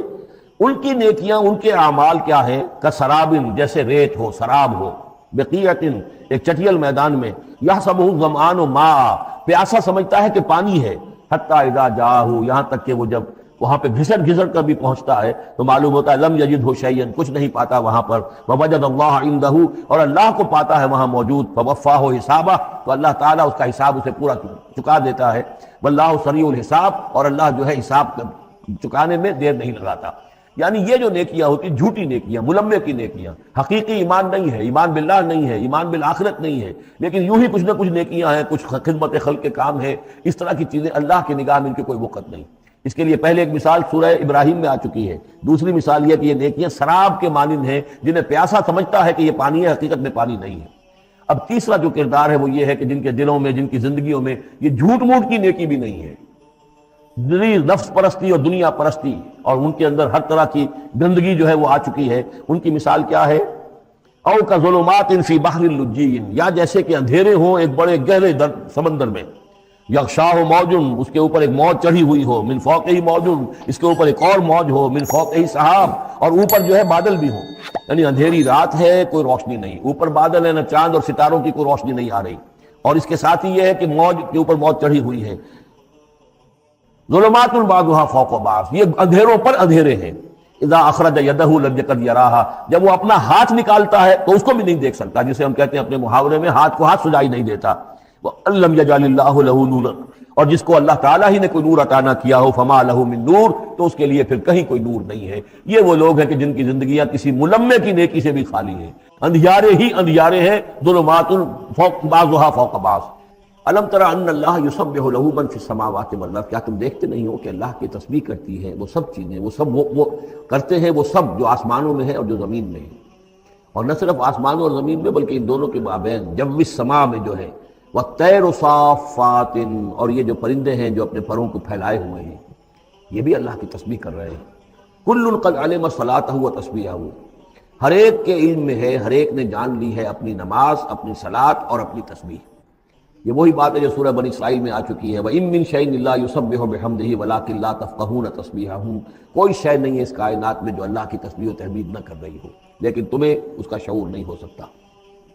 وَاللَّهُ عَلِيمٌ بِمَا يَفْعَلُونَ، اور جو کچھ وہ کرتے ہیں اللہ کے علم میں ہے۔ وَلِلَّهِ مُلْكُ السَّمَاوَاتِ وَالْأَرْضِ، اور اللہ ہی کے لیے ہے آسمانوں اور زمین کی بادشاہی۔ وَإِلَى اللَّهِ الْمَصِيرُ، اور اللہ ہی کی طرف لوٹ جانا ہے۔ الم تری ان اللہ یزجی سحابا، کیا تم دیکھتے نہیں ہو کہ اللہ تعالیٰ ہانک کر لاتا ہے بادلوں کو؟ کہاں سے ہوائیں لے کر چل رہی ہیں بادلوں کو؟ کہیں تو بے آف بنگال سے وہ اٹھی ہیں مانسون کی ہوائیں، اور کہاں تک پہنچ جاتی ہیں؟ پاکستان تک۔ ان اللہ یزجی سحابا ثم یؤلف بینہ، پھر ان بادلوں کو آپس میں جوڑ دیتا ہے، ثم یجعلہ رکاما، پھر ان کو تہ بر تہ کر دیتا ہے۔ اب یہ تہ بر تہ کا معاملہ جو ہے، دیکھیے ہوائی سفر جس نے کیا ہے اسے اس کا تجربہ ہوتا ہے۔ جب جہاز چڑھتا ہے تب بھی وہ جب بادلوں کے اندر سے گزرتا ہے تو صاف نظر آتا ہے ایک تہ، اس کے بعد پھر خلا ہے، پھر ایک اور تہ، پھر خلا ہے، پھر ایک اور تہ، اترتے ہوئے بھی اسی طریقے سے تہ بر تہ بادل۔ رکامن فتر الودق یخرج من خلالہ، تو تم دیکھتے ہو کہ بارش برستا ہے ان دونوں، ان کے بین سے، ان کے بیچ سے برستی ہے بارش، پانی برستا ہے۔ وَيُنَزِّلُ مِنَ السَّمَاءِ مِن جِبَالٍ فِيهَا مِن بَرَدٍ، اور اللہ تعالیٰ اتارتا ہے آسمان سے وہ پہاڑ بھی کہ جن میں وہ اولے ہوتے ہیں، یعنی یہ کہ اولے جو آ رہے ہیں زمین پر تو معلوم ہوتا ہے کہ جیسے ان کے بھی کوئی پہاڑ ہے آسمانوں کے اندر۔ فَيُصِيبُ بِهِ مَن يَشَاءُ، تو اللہ تعالیٰ یہ اولے برسا دیتا ہے جس پر چاہتا ہے، یعنی جس کی کھیتی برباد اللہ کو کرنی ہوتی ہے کسی سبب سے، اس کی کھیتی کے اوپر یہ اولے جا کے برس جاتے ہیں۔ وَيَصْرِفُهُ عَن مَن يَشَاءُ، اور ان کا رخ پھیر دیتا ہے جس سے چاہتا ہے۔ ایسا بھی ہوتا ہے بعض اوقات کہ بالکل ایک کھیت جو ہے وہ بالکل تباہ و برباد ہو گیا ہے، اور برابر کا کھیت بالکل ٹھیک ہے، اس کے اوپر کوئی اولا نہیں گرا۔ یکاد ثنا برقہ یذھب بالابصار، اور اس کی جو بجلی کی کوند ہے وہ اس قریب ہے کہ وہ لوگوں کی نگاہوں کو اچک کر لے جائے۔ یقلب اللہ اللیل والنہار، اللہ تعالیٰ عدلتا بدلتا رہتا ہے دن اور رات کو۔ ان فی ذلک لعبرۃ لاولی الابصار، یقیناً اس میں دھیان کرنے کا اور سبق کا اور سبق سیکھنے کا اور عبرت حاصل کرنے کا مواد ہے ہوش مندوں کے لیے، آنکھ والوں کے لیے، دیکھنے والوں کے لیے۔ واللہ خلق کل دابۃ من ماء، اور اللہ نے بنائی ہے ہر جاندار چیز اس زمین کے اوپر پانی سے۔ فمنہم من یمشی علی بطنہ، اب ان جانداروں میں سے جو زمین میں اللہ نے بنائے ہیں وہ بھی ہے کہ جو اپنے پیٹ کے بل پر چلتے ہیں، یہ ریپٹائلز جن کو ہم کہتے ہیں، ریپٹائلز ہیں جو اپنے پیٹ کے بل پر چل رہے ہیں۔ منہم من یمشی علی رجلین، اور ان میں وہ بھی ہے کہ جو دو ٹانگوں پر چلتے ہیں۔ اب ہم بھی انہی میں سے ہیں، اور باقی شمپنزی اور گوریلاز بھی ہیں، اور بھی ایسے ہوں گے کہ جو دو ٹانگوں پر چلتے ہیں۔ وَمِنْهُمْ مَن يَمْشِي عَلَى أَرْبَعٍ، سب سے زیادہ کثیر تعداد جو ہے وہ زمینی حیوانات کے اندر ان کی ہے کہ جو چار پر چلتے ہیں۔ یخلق اللہ ما یشاء، اللہ تعالیٰ پیدا کرتا جو چاہتا ہے۔ ان اللہ علی کل شیء قدیر، یقیناً اللہ تعالیٰ ہر چیز پر قادر ہے۔ اب کافی عرصے کے بعد منافقین کا تذکرہ قرآن مجید میں ہو رہا ہے، چونکہ یہ ہم نے سورہ یونس سے لے کر اور سورہ مومنون تک جو 14 صورتیں پڑھی ہیں ان میں تو سارا معاملہ تھا مشرکین عرب سے، کفار سے، مشرکین سے، ساری بحث ان سے تھی۔ کہیں کہیں گفتگو کا رخ جو ہے وہ اہل کتاب کی طرف ہوئے سخن، بغیر انہیں باضابطہ خطاب کیے ہوئے، اور یا پھر تیسرا خطاب حضور سے ہے ذاتی، اور حضور کی وصف سے اہل ایمان کے ساتھ، اور ابھی وہاں نفاق کا کوئی اس قسم کا موجود نہیں تھا معاملہ کہ منافقین کے ساتھ کوئی رد و قدا ہوتی۔ لیکن یہ تو چونکہ سورت نازل ہو رہی ہے سن 6 ہجری میں، یہ گویا کہ یوں سمجھیے کہ عین مدنی جو دور ہے اس کا عین وسط ہے، بالکل سن 11 میں حضور کا انتقال ہوا ہے، تو سن 6 یوں سمجھیے کہ ان دونوں کے بالکل وسط کے اندر ہے، یہ بالکل درمیانی دور ہے مدنی دور کا۔ یہاں پر اب تذکرہ ہو رہا ہے منافقین کا۔ لقد انزلنا آیات مبینات، ہم نے نازل کی ہیں روشن آیات۔ واللہ یہدی من یشاء الی صراط مستقیم، اور اللہ تعالیٰ ہدایت دیتا ہے جس کو چاہتا ہے سیدھے راستے کی طرف۔ وَيَقُولُونَ آمَنَّا بِاللَّهِ، اور کچھ لوگ وہ بھی ہیں جو کہتے ہیں ہم ایمان لائے اللہ پر، وبالرسول، اور اللہ کے رسول پر، وَأَطَعْنَا، اور ہم نے اطاعت قبول کی۔ ثُمَّ يَتَوَلَّىٰ فَرِيقٌ مِّنْهُمْ، پھر ان میں سے ایک جماعت جو ہے پیٹھ موڑ کر جاتی ہے، من بعد ذالک، اس کے بعد، یعنی اب اس کے بعد یہ سب کچھ کہہ کر قول و قرار کر کے اطاعت کا یہاں دم بھر کر جاتے ہیں، لیکن پھر طرز عمل ان کا کچھ اور ہوتا ہے۔ وَمَا أُولَٰئِكَ بِالْمُؤْمِنِينَ، اور یہ لوگ حقیقی مومن نہیں ہیں۔ وَإِذَا دُعُوا إِلَى اللَّهِ وَرَسُولِهِ لِيَحْكُمَ بَيْنَهُمْ، اور جب انہیں پکارا جاتا ہے، بلایا جاتا ہے کہ آؤ اللہ کی طرف اور رسول کی طرف کہ ان کے مابین فیصلے کرے۔ یہ سورہ نساء میں ہم یہ سارے مضامین بڑی تفصیل سے پڑھ چکے ہیں کہ وہ لوگ چاہتے تھے کہ اپنے مقدمات جو ہیں وہ یہودیوں کی عدالت میں لے جائیں، اس لیے کہ حضور کے ہاں انہیں اندیشہ ہوتا تھا کہ یہاں تو حق بالکل صحیح فیصلہ ہو جائے گا۔ تو اس طرح کا جو ان کا کردار تھا، جب انہیں بلایا جاتا ہے اللہ کے اور اس کے رسول کی طرف کہ آؤ کہ وہ فیصلہ کرے تمہارے مابین، اذا فریق منہم معرضون، تو ان میں سے ایک گروہ اور ایک جماعت ایسی ہے جو اعراض کرتی ہے اور کرنی کترا جاتی ہے۔ وَإِن يَكُن لَهُمُ الْحَقُّ يَأْتُوا إِلَيْهِ مُذْعِنِينَ، اور اگر وہ ان کو معلوم ہو کہ حق ہمارے ساتھ ہے، یعنی ہم حق پر ہیں اس مقدمے میں، تو پھر وہ آتے ہیں بڑا یقین کا اظہار کرتے ہوئے، اذعان کے ساتھ اور یقین کے ساتھ اور اپنے ایمان کا اظہار کرتے ہوئے، کیونکہ انہیں یقین ہے کہ ہمارا کیس سچا ہے اور حضور کی عدالت میں ہم جائیں گے تو ہمارے حق میں فیصلہ ہو جائے گا، تو اب کوئی رکاوٹ نہیں۔ یاتوا الیہ مذعنین، خوب یقین کا، اعتماد کا اظہار کرتے ہوئے آتے ہیں۔ افی قلوبہم مرض، کیا ان کے دلوں میں روگ ہے؟ امر تابو، یا یہ شکوک میں مبتلا ہو گئے ہیں، ام یخافون ان یحیف اللہ علیہم، یا انہیں یہ اندیشہ ہے کہ اللہ تعالیٰ جو ہے ان کے ساتھ ناانصافی کرے گا، ورسولہ و اس کے رسول، بل اولئک هم الظالمون، نہیں بلکہ حقیقت میں یہی ظالم ہے۔ ایمان کی اصل حقیقت سے چونکہ یہ محروم ہے، لہذا ساری غلطی ان کے اپنے کردار میں ہے۔ انما کان قول المؤمنین اذا دعوا الی اللہ ورسولہ لیحکم بینہم، جو حقیقی مومن ہوتے ہیں ان کو تو جب بلایا جاتا ہے اللہ کی طرف اور اس کے رسول کی طرف کہ وہ فیصلہ کرے ان کے مابین، تو ان کا قول تو یہی ہوتا ہے ان یقولوا سمعنا واطعنا، کہ وہ کہتے ہیں کہ ہم نے سنا اور ہم نے مانا، ہم حاضر ہیں، جو بھی فیصلہ محمد رسول اللہ کا ہوگا ہم اسے بصر و چشم تسلیم کریں گے۔ انما کان قول المؤمنین اذا دعوا الی اللہ ورسولہ لیحکم بینہم ان یقولوا سمعنا واطعنا واولئک هم المفلحون، اور یقیناً وہی لوگ ہیں جو پھر فلاح پانے والے ہیں۔ ومن یطع اللہ ورسولہ، اور جو اللہ کی اور اس کے رسول کی اطاعت کرتا ہے، ویخشى اللہ ویتقہ، اور اللہ کا خوف بھی رکھتا ہے اور اس کا تقوی اختیار کرتا ہے، فاولئک هم الفائزون، تو یقیناً وہی لوگ ہیں کہ جو کامیاب ہونے والے ہیں۔ وہ اکثر کہتے ہیں، اللہ تعالیٰ کی قسمیں کھاتے ہیں اپنی امکانی حد تک، لئن امرتہم، اے نبی اگر آپ حکم دیں گے، لَيَخْرُجُنَّ، تو لازماً نکل جائیں گے۔ آپ حکم دے دیا، میں اب حاضر ہیں، ویسے میری یہ مجبوری ہے، یہ میری تکلیف ہے، یہ مسئلہ ہے، ویسے آپ حکم دیں گے اگر، تو میں بالکل حاضر ہوں۔ یہ آپ کو اب بھی معلوم ہوگا کہ ہماری جماعتی زندگیوں کے اندر یہ مسئلہ ہوتا ہے کہ کوئی امیر ہے، اس نے ایک بات کہی ہے، کھل کر اس نے کہہ دیا ہے کہ میں یہ چاہتا ہوں کہ معاملہ اس طرح کیا جائے۔ اب کچھ لوگ کرنے کا اتراتے ہیں، اچھا جی اگر آپ حکم دیں گے تو میں کروں گا۔ لیکن یہ کیا بات ہے، جب وہ امیر ہے آپ کا، وہ بات کہہ رہا ہے، تو اس کی بات کو آپ حکم کیوں نہیں سمجھ رہے؟ اسی طریقے سے حضور صلی اللہ علیہ وسلم نے جب فرما دیا ہے کہ نکلنا ہے، اب دشمن کے مقابلے کے لیے نکلو، اب آپ چاہتے ہیں پی پی کال کر کے حضور ایک ایک کی خوشامد کریں کہ آئیے آپ ضرور نکلیے، خدا کے لیے ضرور چلیے، یہ حضور کرنے والے نہیں ہیں۔ وَأَقْسَمُوا بِاللَّهِ جَهْدَ أَيْمَانِهِمْ، اور یہ اللہ کی قسمیں کھا کھا کر کہتے ہیں اپنی امکانی حد تک، لئن امرتہم، اے نبی آپ کا حکم ہوگا تو میں حاضر ہوں، لَيَخْرُجُنَّ، ہم ضرور نکلیں گے۔ قُل لَا تُقْسِمُوا، اے نبی ان سے کہیے تم قسمیں مت کھاؤ، طاعۃ معروفہ، معروف طریقے پر اطاعت اختیار کرو۔ تم نے اعلان کیا ہے کہ تم مجھ پر ایمان لائے ہو، تم نے اعلان کیا ہے کہ تم مجھے اللہ کا رسول سمجھتے ہو، اب جو میں کہہ رہا ہوں اسے قبول کرو، اختیار کرو۔ یہ کیا ہے کہ میں کسی کو ایک ایک کو علیحدہ علیحدہ حکم دوں؟ ان اللہ خبیر بما تعملون، یقیناً جو کچھ تم کر رہے ہو اللہ اسے باخبر ہے۔ قل اطیعوا اللہ واطیعوا الرسول، اے نبی کہہ دیجئے۔ اب دیکھیے نوٹ کر لیجئے، سورہ نساء میں نے تفصیل سے آپ کو بیان کیا تھا کہ منافقین پر تین ہی چیزیں بھاری تھیں۔ نمبر ایک، حضور کی شخصی اطاعت کرنا، نمبر دو، جہاد اور قتال کے لیے نکلنا، نمبر تین، ہجرت۔ تین ایشوز کے اوپر بڑی تفصیل سے وہاں گفتگو ہو چکی ہے۔ یہاں اطاعت رسول کو جو ہے، جو پہلا مضمون تھا سورہ نساء میں، اسی کو زیادہ موقت کیا جا رہا ہے۔ قل اطیعوا اللہ واطیعوا الرسول، کہیے ان سے اطاعت کرو، اللہ کی اطاعت کرو، اس کے رسول کی صلی اللہ علیہ وسلم۔ فإن تولوا، پھر اگر یہ پیٹھ موڑ لے، اگر تم منہ پھیرو گے، اگر منہ موڑ لو گے، فإنما علیہ ما حمل، تو سن لو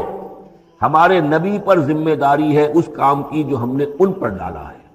وعلیکم ما حملتم، اور تم سے باز پرس ہوگی اس کی جو تمہارے اوپر ڈالا گیا ہے۔ یعنی نبی نے جو ذمہ داری تھی اللہ کا دین تم تک پہنچایا، اللہ کے احکام پہنچا دیے، ان کا کام جو ہے اس پر ختم ہو گیا۔ اب اطاعت کرنا، اس کی تعمیل کرنا، اس کے حکم پر چلنا، اللہ کے دین کے لیے تن من دھن لگانا، اور یہ سارا کام تمہیں کرنا ہے۔ تو جو ان کی ذمہ داری ہے وہ ادا کریں گے، اور اللہ کے ہاں ان سے ان کے بارے میں سوال کر لیا جائے گا، اور جو تمہاری ذمہ داری ہے ظاہر بات ہے کہ اس کے جواب بھی تمہیں کرنی ہے۔ اس میں یہ بھی ہوتا ہے بسا اوقات کہ کسی شخص کو یہ گمان ہو جائے، ظاہر بات ہے میں نے آپ کو سنایا تھا کہ ایک شخص نے کہہ دیا تھا حضور سے، اے دل یا محمد، اے محمد عدل سے کام لیجیے صلی اللہ علیہ وسلم، بڑی گستاخی کے ساتھ اس نے کہا، گویا کہ الزام لگایا کہ آپ یہ جو صدقات کی جو تقسیم کر رہے ہیں یا مال غنیمت تقسیم کر رہے ہیں، اس میں آپ عدل سے کام نہیں لے رہے۔ تو حضور نے بھی غصے میں جواب دیا تھا کہ انما عدل فلم یا عدل، اگر میں عدل نہیں کروں گا تو کون کرے گا۔ اسی طریقے سے ہو سکتا ہے کسی جماعتی زندگی کے اندر کوئی امیر ہے اور اس سے کوئی شخص یہ محسوس کرے، اس کا ساتھی، کہ مجھ پر زیادتی کی ہے انہوں نے، امیر نے زیادتی کی ہے، کوئی بات نہیں، امیر نے زیادتی کی ہے تو امیر اس کی جواب دہی اللہ کے ہاں کر لے گا، اللہ تعالیٰ کے ہاں جواب دہی ہو جائے گی، اور اگر ہو سکتا ہے اس کے کچھ جو بھی نیکیاں ہے وہ تمہارے حساب میں اللہ تعالیٰ درج کر دے، لینا دینا وہاں ہو جائے گا، ڈیبٹ کریڈٹ ہو جائے گا۔ لیکن اس کا مطلب یہ ہو کہ ناراض ہو کر بیٹھ رہا ہو کہ اب اپنی ذمہ داری ادا نہیں ہو رہی، تو پھر تو جواب دہی تمہاری ہو جائے گی اللہ کے ہاں، ایکسپلیشن کال تمہاری ہو جائے گی کہ ناراض ہو کر بیٹھ رہے ہیں کیونکہ انہوں نے میرے ساتھ یہ کیا ہے، لہٰذا میں بس اب کام کچھ نہیں کروں گا۔ یہ تو گویا کہ ایک منفی طرز عمل ہے، تمہیں جواب دہی کرنی ہے اپنے فرائض کی، اپنی ذمہ داریوں کی۔ تو یہ جماعتی زندگی سے متعلق بعض بہت اہم ہیں جو مباحث اس سورہ مبارکہ میں آئے ہیں، اور ان میں سے بعض ہمارا جو منتخب نصاب نمبر 2 ہے، جو اس سورہ مبارکہ کی آخری آیات ہے، وہ اس کے ایک درس کی حیثیت سے اس میں شامل ہے۔ جو جماعتی زندگی جو ہے، جب ایک جماعت بنانی پڑے گی اگر دین کا کام کرنا ہے تو اکیلے اکیلے تو نہیں ہو سکتا، جماعت کا نظم ہو، ڈسپلن ہو، ایک حزب اللہ وجود میں آئے جو سورہ مائدہ میں ہم دیکھ آئے ہیں، فَإِنَّ حِزْبَ اللَّهِ هُمُ الْغَالِبُونَ، غلبہ جو ہے تو وہ حزب اللہ کو اللہ تعالیٰ دیتا ہے۔ ید اللہ علی الجماعہ، جماعت کے اوپر اللہ کا ہاتھ ہے، جماعت کی کو اللہ کی نصرت اور تائید حاصل ہوتی ہے۔ اس جماعتی زندگی کے بعد ایسے نفسیاتی معاملات ہوتے ہیں اور اس کے اندر بعض ایسے حساس مسائل ہوتے ہیں کہ جن کے بارے میں بڑی عمدہ رہنمائی دی گئی ہے مختلف مقامات پر، ان پر ہم نے پھر مرتب کیا ہے منتخب نصاب، مطالعہ قرآن حکیم کا منتخب نصاب نمبر 2۔ قُلْ اطیعوا اللہ واطیعوا الرسول،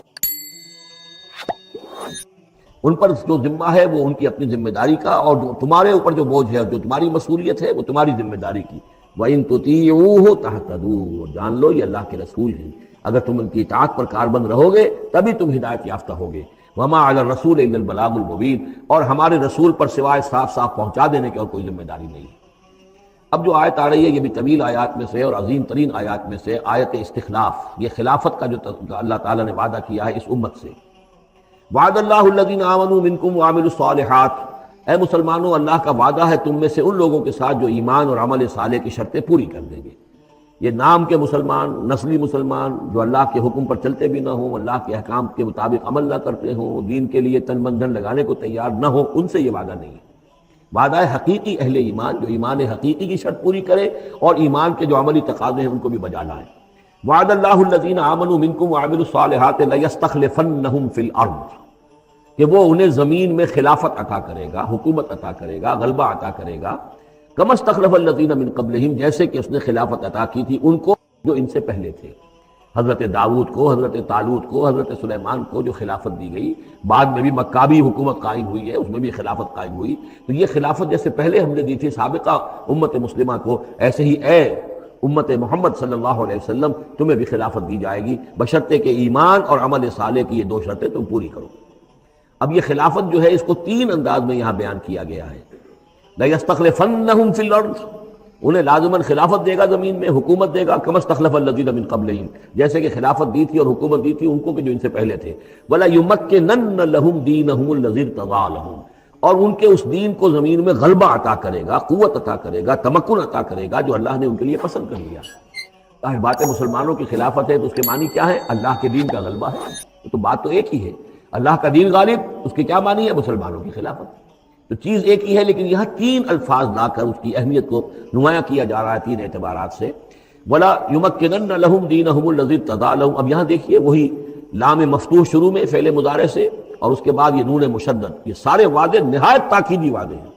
لَيَسْتَخْلِفَنَّهُمْ فِي الْأَرْضِ كَمَا اسْتَخْلَفَ الَّذِينَ مِن قَبْلِهِمْ وَلَيُمَكِّنَنَّ لَهُمْ دِينَهُمُ الَّذِي ارْتَضَىٰ لَهُمْ، واللہ نے دین کون سا ہے جو پسند کر لیا ہے؟ الْيَوْمَ أَكْمَلْتُ لَكُمْ دِينَكُمْ وَأَتْمَمْتُ عَلَيْكُمْ نِعْمَتِي وَرَضِيتُ لَكُمُ الْإِسْلَامَ دِينًا، یہ آیت ہم پڑھ چکے ہیں سورہ مائدہ میں۔ اور تیسری بات وَلَيُبَدِّلَنَّهُم مِّن بَعْدِ خَوْفِهِمْ أَمْنًا، اللہ تعالیٰ ان کی خوف کی کیفیت جو ہے اس کو بدل دے گا امن کی کیفیت سے۔ ظاہر بات ہے جب تک کہ مسلمان کمزور تھے ان کے لیے خوف تھا، ابھی ادھر سے حملے کا اندیشہ ہے، ابھی ادھر سے حملے کا اندیشہ ہے، اب فلاں قبیلے کی طرف سے خبر آئی ہے کہ وہ فوجی تیاری کر رہا ہے، فوج کشی کرے گا، وہ خوف کی ایک کیفیت تھی جو ہر وقت جاری رہی ہے۔ ایمرجنسی کی کیفیت جو ہے مدینہ منورہ میں یوں سمجھیے کہ پورے 5 برس ایمرجنسی رہی ہے، ہر وقت ہر آن اندیشہ ہوتا تھا،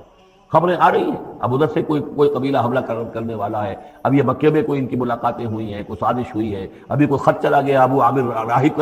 کا کوئی مشن ہے، یہ ساری خبریں آتی تھیں۔ لیکن یہ کہ اب اس کے بعد وہ وقت آ جائے گا کہ ان کا جو خوف کی کیفیت ہے بدل جائے گی امن سے۔ یعبدوننی لا یشرکون بی شیئا،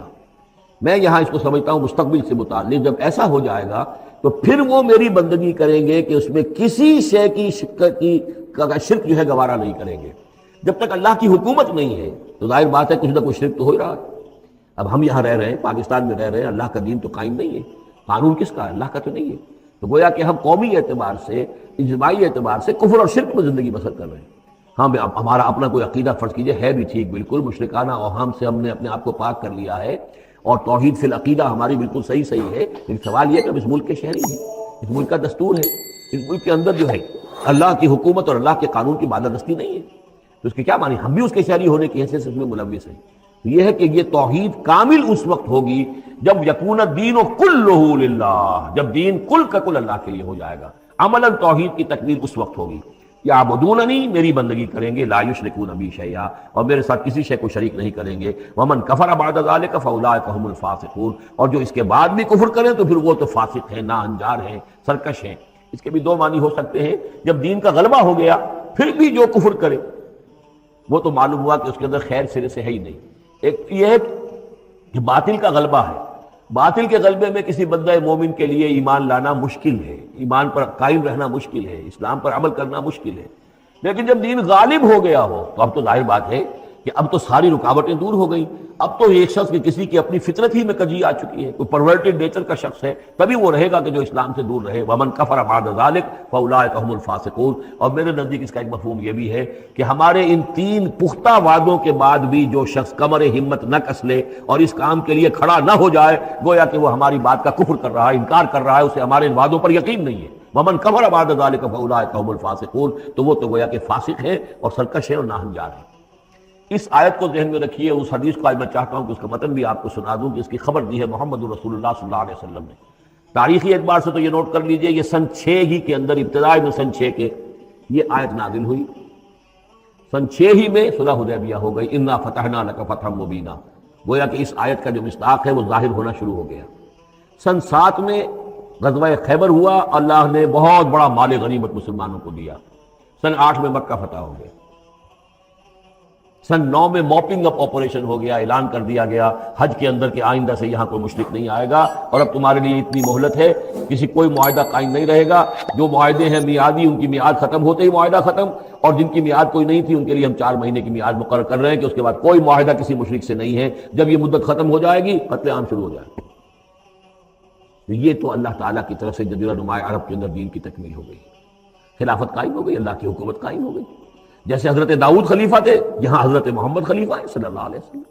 اس لیے کہ حاکم اب کون ہے؟ حضرت محمد صلی اللہ علیہ وسلم۔ اپنی زندگی میں تو حاکمیت جو بھی ہے آپ کے پاس ہے۔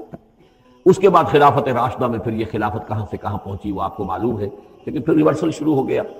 لیکن وہ حدیث میں آپ کو سنا رہا ہوں، حضرت نعمان بن بشیر سے مروی ہے رضی اللہ تعالیٰ عنہ، اور مسند احمد بن حنبل میں یہ روایت ہے کہ حضور نے یہ فرمایا صلی اللہ علیہ وسلم، تکون النبوۃ فیکم ما شاء اللہ ان تکون، مسلمانوں تمہارے مابین نبوت موجود رہے گی جب تک اللہ چاہے گا کہ رہے، یعنی میں موجود رہوں گا بنفس نفیس تمہارے مابین جب تک اللہ چاہے گا۔ ثم یرفع اللہ اذا شاء یرفعها، پھر اللہ تعالیٰ اس کو اٹھا لے گا جب چاہے گا، نبوت کو اٹھا لے گا، یعنی میرا انتقال ہو جائے گا، تو ایک دور جو ہے وہ ختم ہو جائے گا۔ فرمایا ثم تکون خلافۃ علی منہاج النبوۃ، پھر خلافت ہوگی نبوت کے نقش قدم پر، نبوت ہی کے طریقے پر، ٹھیک وہی نظام جو محمد عربی صلی اللہ علیہ وسلم نے قائم کیا تھا، بعین ہی، ایک بال کے فرق کے بغیر وہ نظام جو کا تو قائم رہے گا، خلافت علی منہاج النبوہ۔ فتکون ما شاء اللہ وان تکون، یہ بھی رہے گا جب تک اللہ چاہے گا یہ دور۔ ثم یرفع اللہ اذا شاء یرفع، پھر اس دور کو بھی اللہ اٹھا لے گا جب اللہ چاہے گا۔ ثم تکون ملکا عاضا، پھر ملوکیت کا دور آئے گا، اور وہ کاٹ کھانے والی ملوکیت ہوگی، کاٹ کھانے والی ملوکیت، ظالم ملوکیت، اور یہ بھی رہے گا جب تک اللہ چاہے گا، پھر اللہ اس کو بھی اٹھا لے گا۔ پھر چوتھا دور آئے گا، ثم تکون ملکا جبریا، پھر غلامی کی ملوکیت ہوگی، یعنی یہ دور جو ہمارا گزرا ہے کولونیل دور۔ پہلے یہ کہ ملوک تھے، بادشاہ تھے، چاہے وہ بنو عباس میں تھے یا بنو امیہ میں سے تھے، یا یہ کہ ترک تھے، مسلمان تو تھے، کلمہ گو تو تھے، ان میں کوئی نہ اچھا بھی ہوتا تھا، بہت اچھے لوگ بھی تھے، برے لوگ بھی تھے، لیکن مسلمان تو تھے، کلمہ گو تو تھے۔ لیکن چوتھا دور آیا کہ کہیں ہم انگریزوں کے غلام ہو گئے، کہیں ہم ولندیزیوں کے غلام ہو گئے، کہیں ہم فرانسیسیوں کے غلام ہو گئے، کولونیل پاورز۔ تو ہماری تو ملکہ معظمہ جو ہے ملکہ وکٹوریہ تھی، 1857 سے تو ہم ان کی رعایا بن گئے تھے، اس سے پہلے تو جو بھی تھی بہرحال ایسٹ انڈیا کمپنی جو تھی، لیکن یہ کہ بعد میں تو ہم براہ راست تاج برطانیہ کے غلام تھے۔ یہ چوتھا دور ہے جو تقریباً یوں سمجھیے کہ ابھی نصف میں پہنچا ہے، اس اعتبار سے کہ اگرچہ براہ راست وہ جو حکومتوں کا جو ہے جو یہاں پر تھا، جو بساط بچھی ہوئی تھی وہ لپیٹ دی گئی ہے، لیکن ابھی مالیاتی اعتبار سے ریموٹ کنٹرول سے وہی قوتیں ہیں کہ جو آج بھی کنٹرول کر رہی ہیں ہمیں، یہ ریموٹ کنٹرول ہے۔ ابھی یہ چوتھا دور ختم نہیں ہوا ہے، پہلے یہ براہ راست آکوپیشن اور اپنی حکومتیں، اپنی فوجیں لا کر، اب یہ ہے کہ اس کے بغیر بائی پراکسی،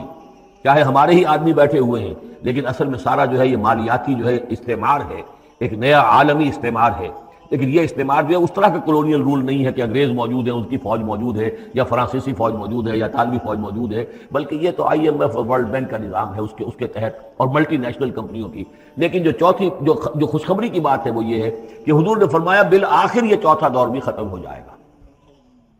اور خوشخبری یہ ہے کہ ثم تکون خلافۃ علی منہاج النبوہ، پھر دور آئے گا خلافت علی منہاج النبوہ کا۔ ثم سکت رسول اللہ صلی اللہ، اس کے بعد حضور خاموش رہے، اس لیے کہ اس کے بعد پھر دنیا کے خاتمے کا معاملہ ہے۔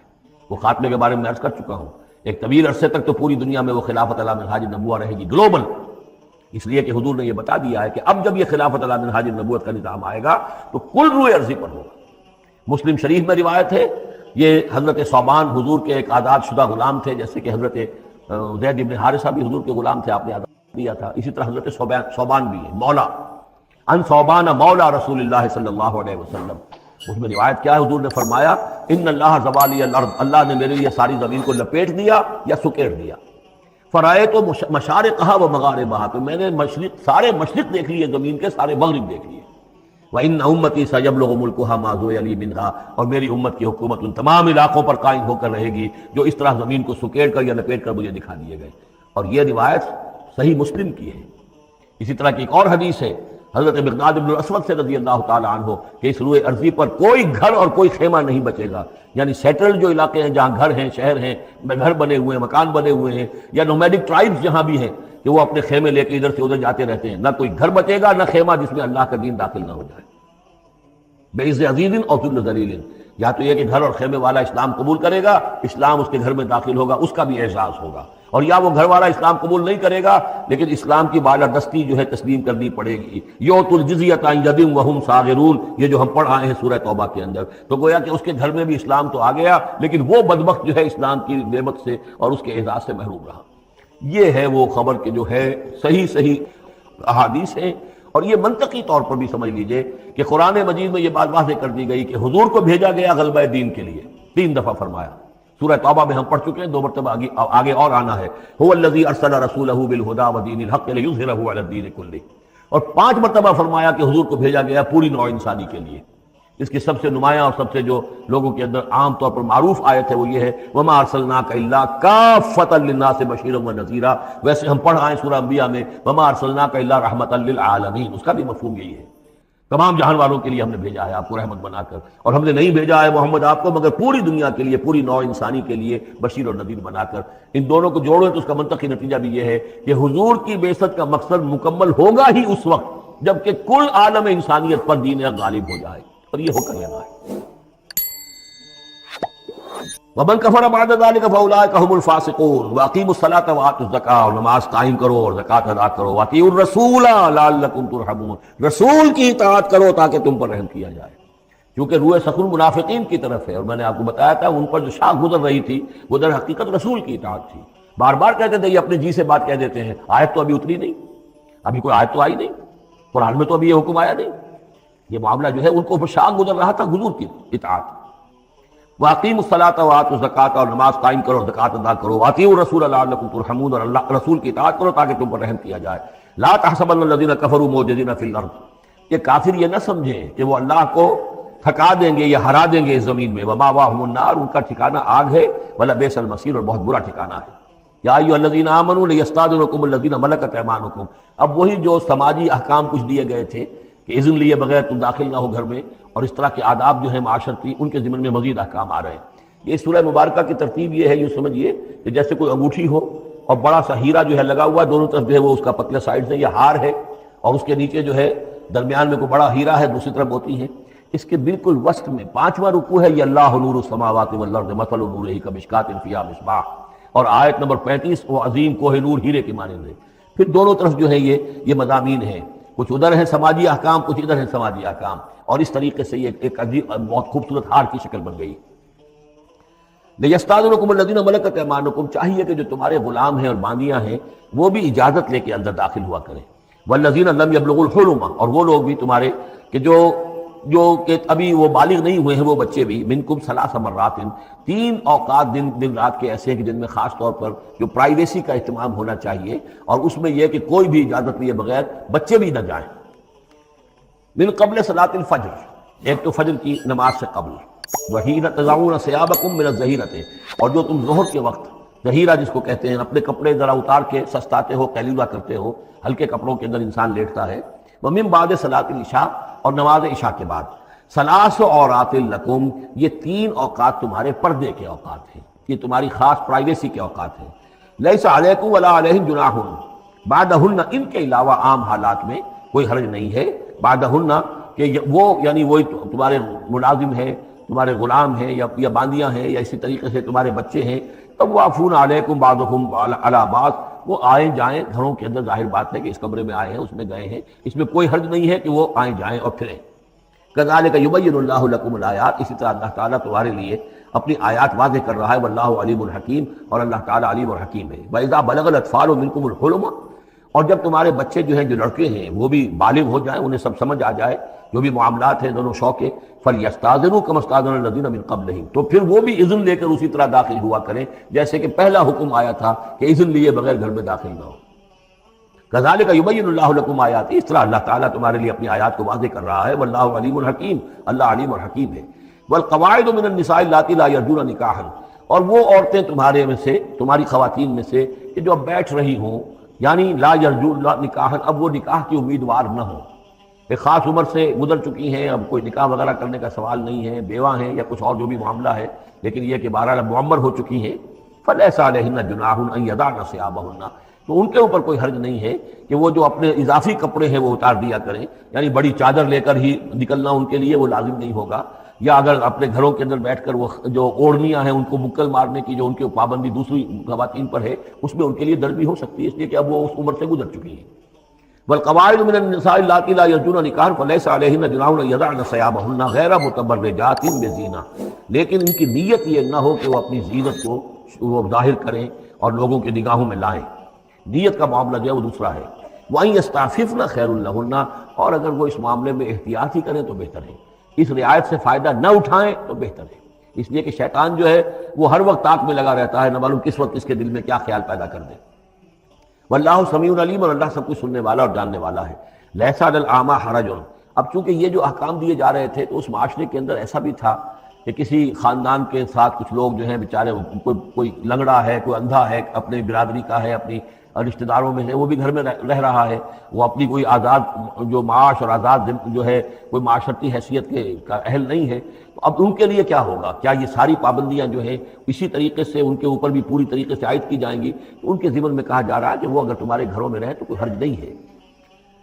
لیس علی الاعمی حرج، کوئی کسی اندھے کے اوپر کوئی حرج نہیں ہے، کوئی تکلیف نہیں ہے، ولا علی الاعرج حرج، اور نہ ہی کسی لنگڑے پر، ولا علی المریض، اور نہ بیمار پر حرج، ولا علی انفسکم، نہ تمہارے اوپر کوئی اس میں کوئی تنگی ہے، ان تاکلوا من بیوتکم و بیوت آبائکم، کہ تم کھانا کھایا کرو اپنے گھروں سے، اپنے باپوں کے گھروں سے، اور بیوت امہاتکم، یا اپنی ماؤں کے گھروں سے، اور بیوت اخوانکم، اپنے بھائیوں کے گھروں سے، اور بیوت اخواتکم، یا اپنی بہنوں کے گھروں سے، اور بیوت اعمامکم، یا اپنے چچاؤں کے گھروں سے، اور بیوت عماتکم، یا اپنی پھوپھیوں کے گھروں سے، اور بیوت اخوالکم، یا اپنے ماموں کے گھروں سے، اور بیوت خالاتکم، یا اپنی خالاؤں کے گھروں سے، او ما ملکت مفاتحہ، یا یہ کہ جس کی کنجیاں تمہارے ہاتھ میں ہے، کارخانہ ہے، اس کے مالک ہی تم ہو، وہاں جاؤ اور وہاں پر جا کر تم کھانا پینا ہو تو کھاؤ، اور صدیقکم، یا تمہارے اپنے دوست ہیں اس کے گھر سے، لیس علیکم جناح ان تاکلوا، کوئی حرج نہیں ہے تم پر اس میں، ان تاکلوا جمیعا، کہ سب مل کر کھاؤ، او اشتاتا، یا علیحدہ علیحدہ کھاؤ۔ اس کو خامخواہ بعض لوگوں نے عورتوں اور مردوں کے اوپر وہ جو ہے اس کا انتباہ کر دیا ہے کہ چاہے تو عورت اور مرد مل کر کھائیں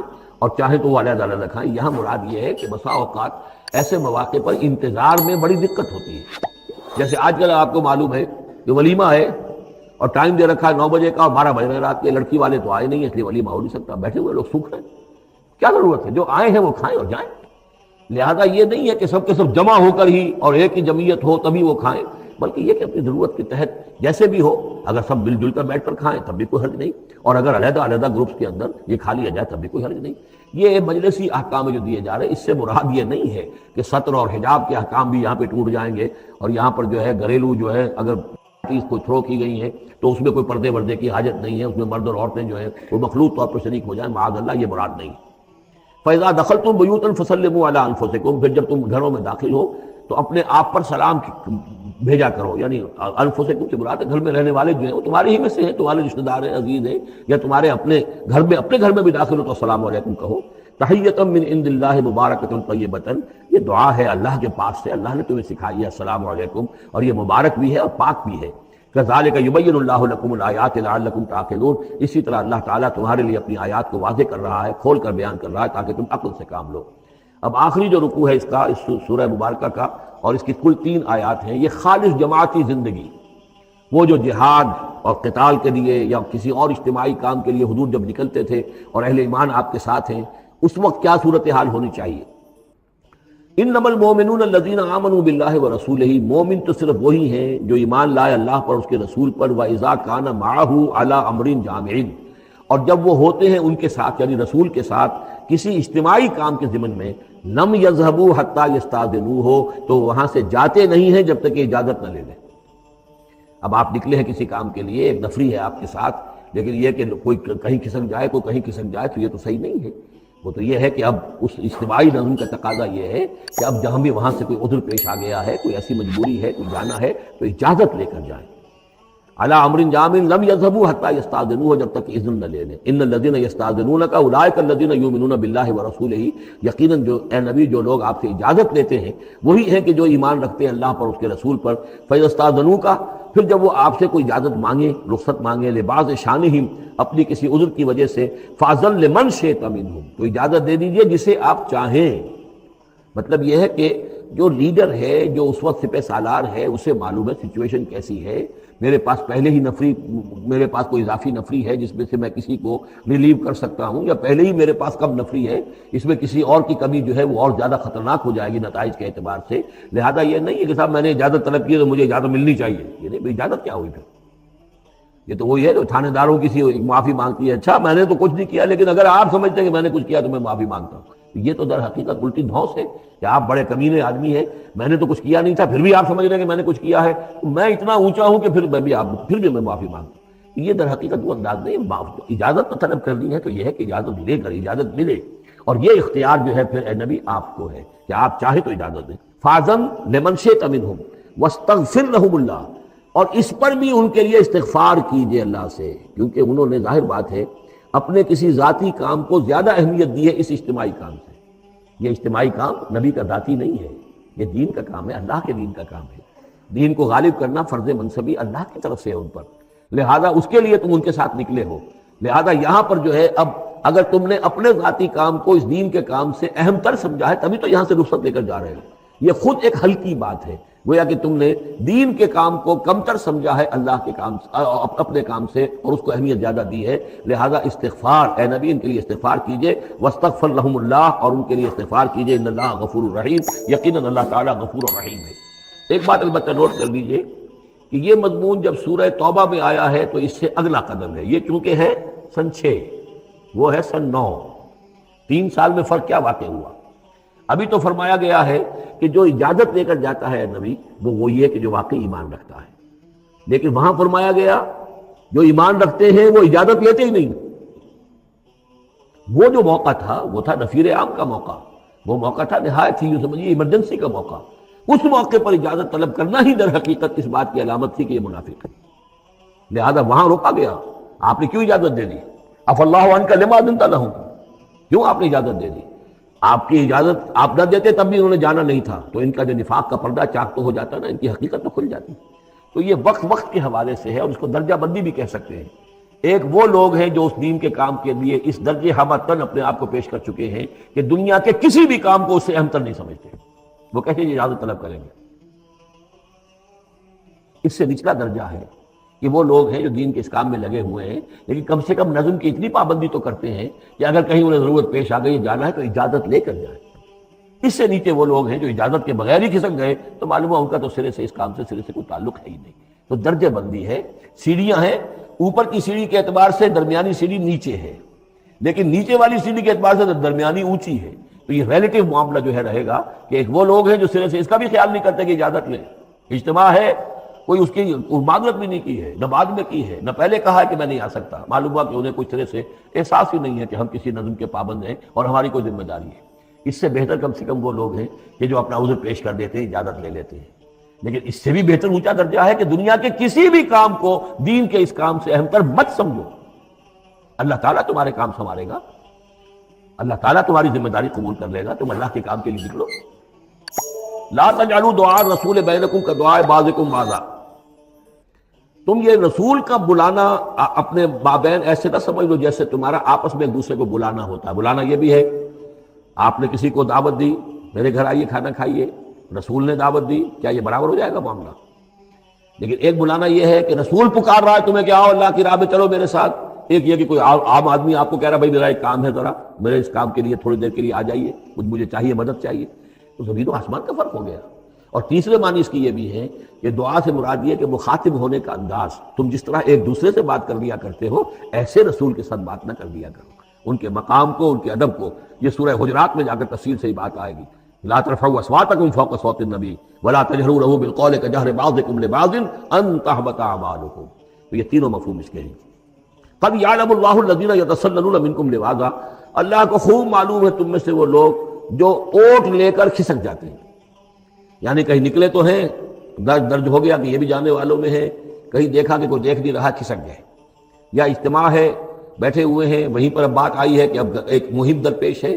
اب انہیں سمجھ میں آ گیا کہ اب نام مانگے جائیں گے، کون لوگ اس کے لیے اپنے آپ کو والنٹیئر کرتے ہیں، تو اس سے پہلے کہ وہ مرحلہ آئے وہ وہاں سے کھسک جائیں۔ یتسللون منکم، جو سٹک جاتے ہیں، کھسک جاتے ہیں آنکھ بچا کر لواذا، فلیحذر الذین یخالفون عن امرہ، تو انہیں ڈرنا چاہیے کہ جو رسول کے معاملے میں، رسول کے بات کی مخالفت کرتے ہیں، ان تصیبہم فتنۃ، کہ ان پر کوئی عذاب اللہ کی طرف سے آ جائے، کوئی پکڑ آ جائے، کوئی بہت بڑی آزمائش آ جائے، اور یصیبہم عذاب علیم، یا ان کے اوپر کوئی بہت بڑا دردناک عذاب آ جائے۔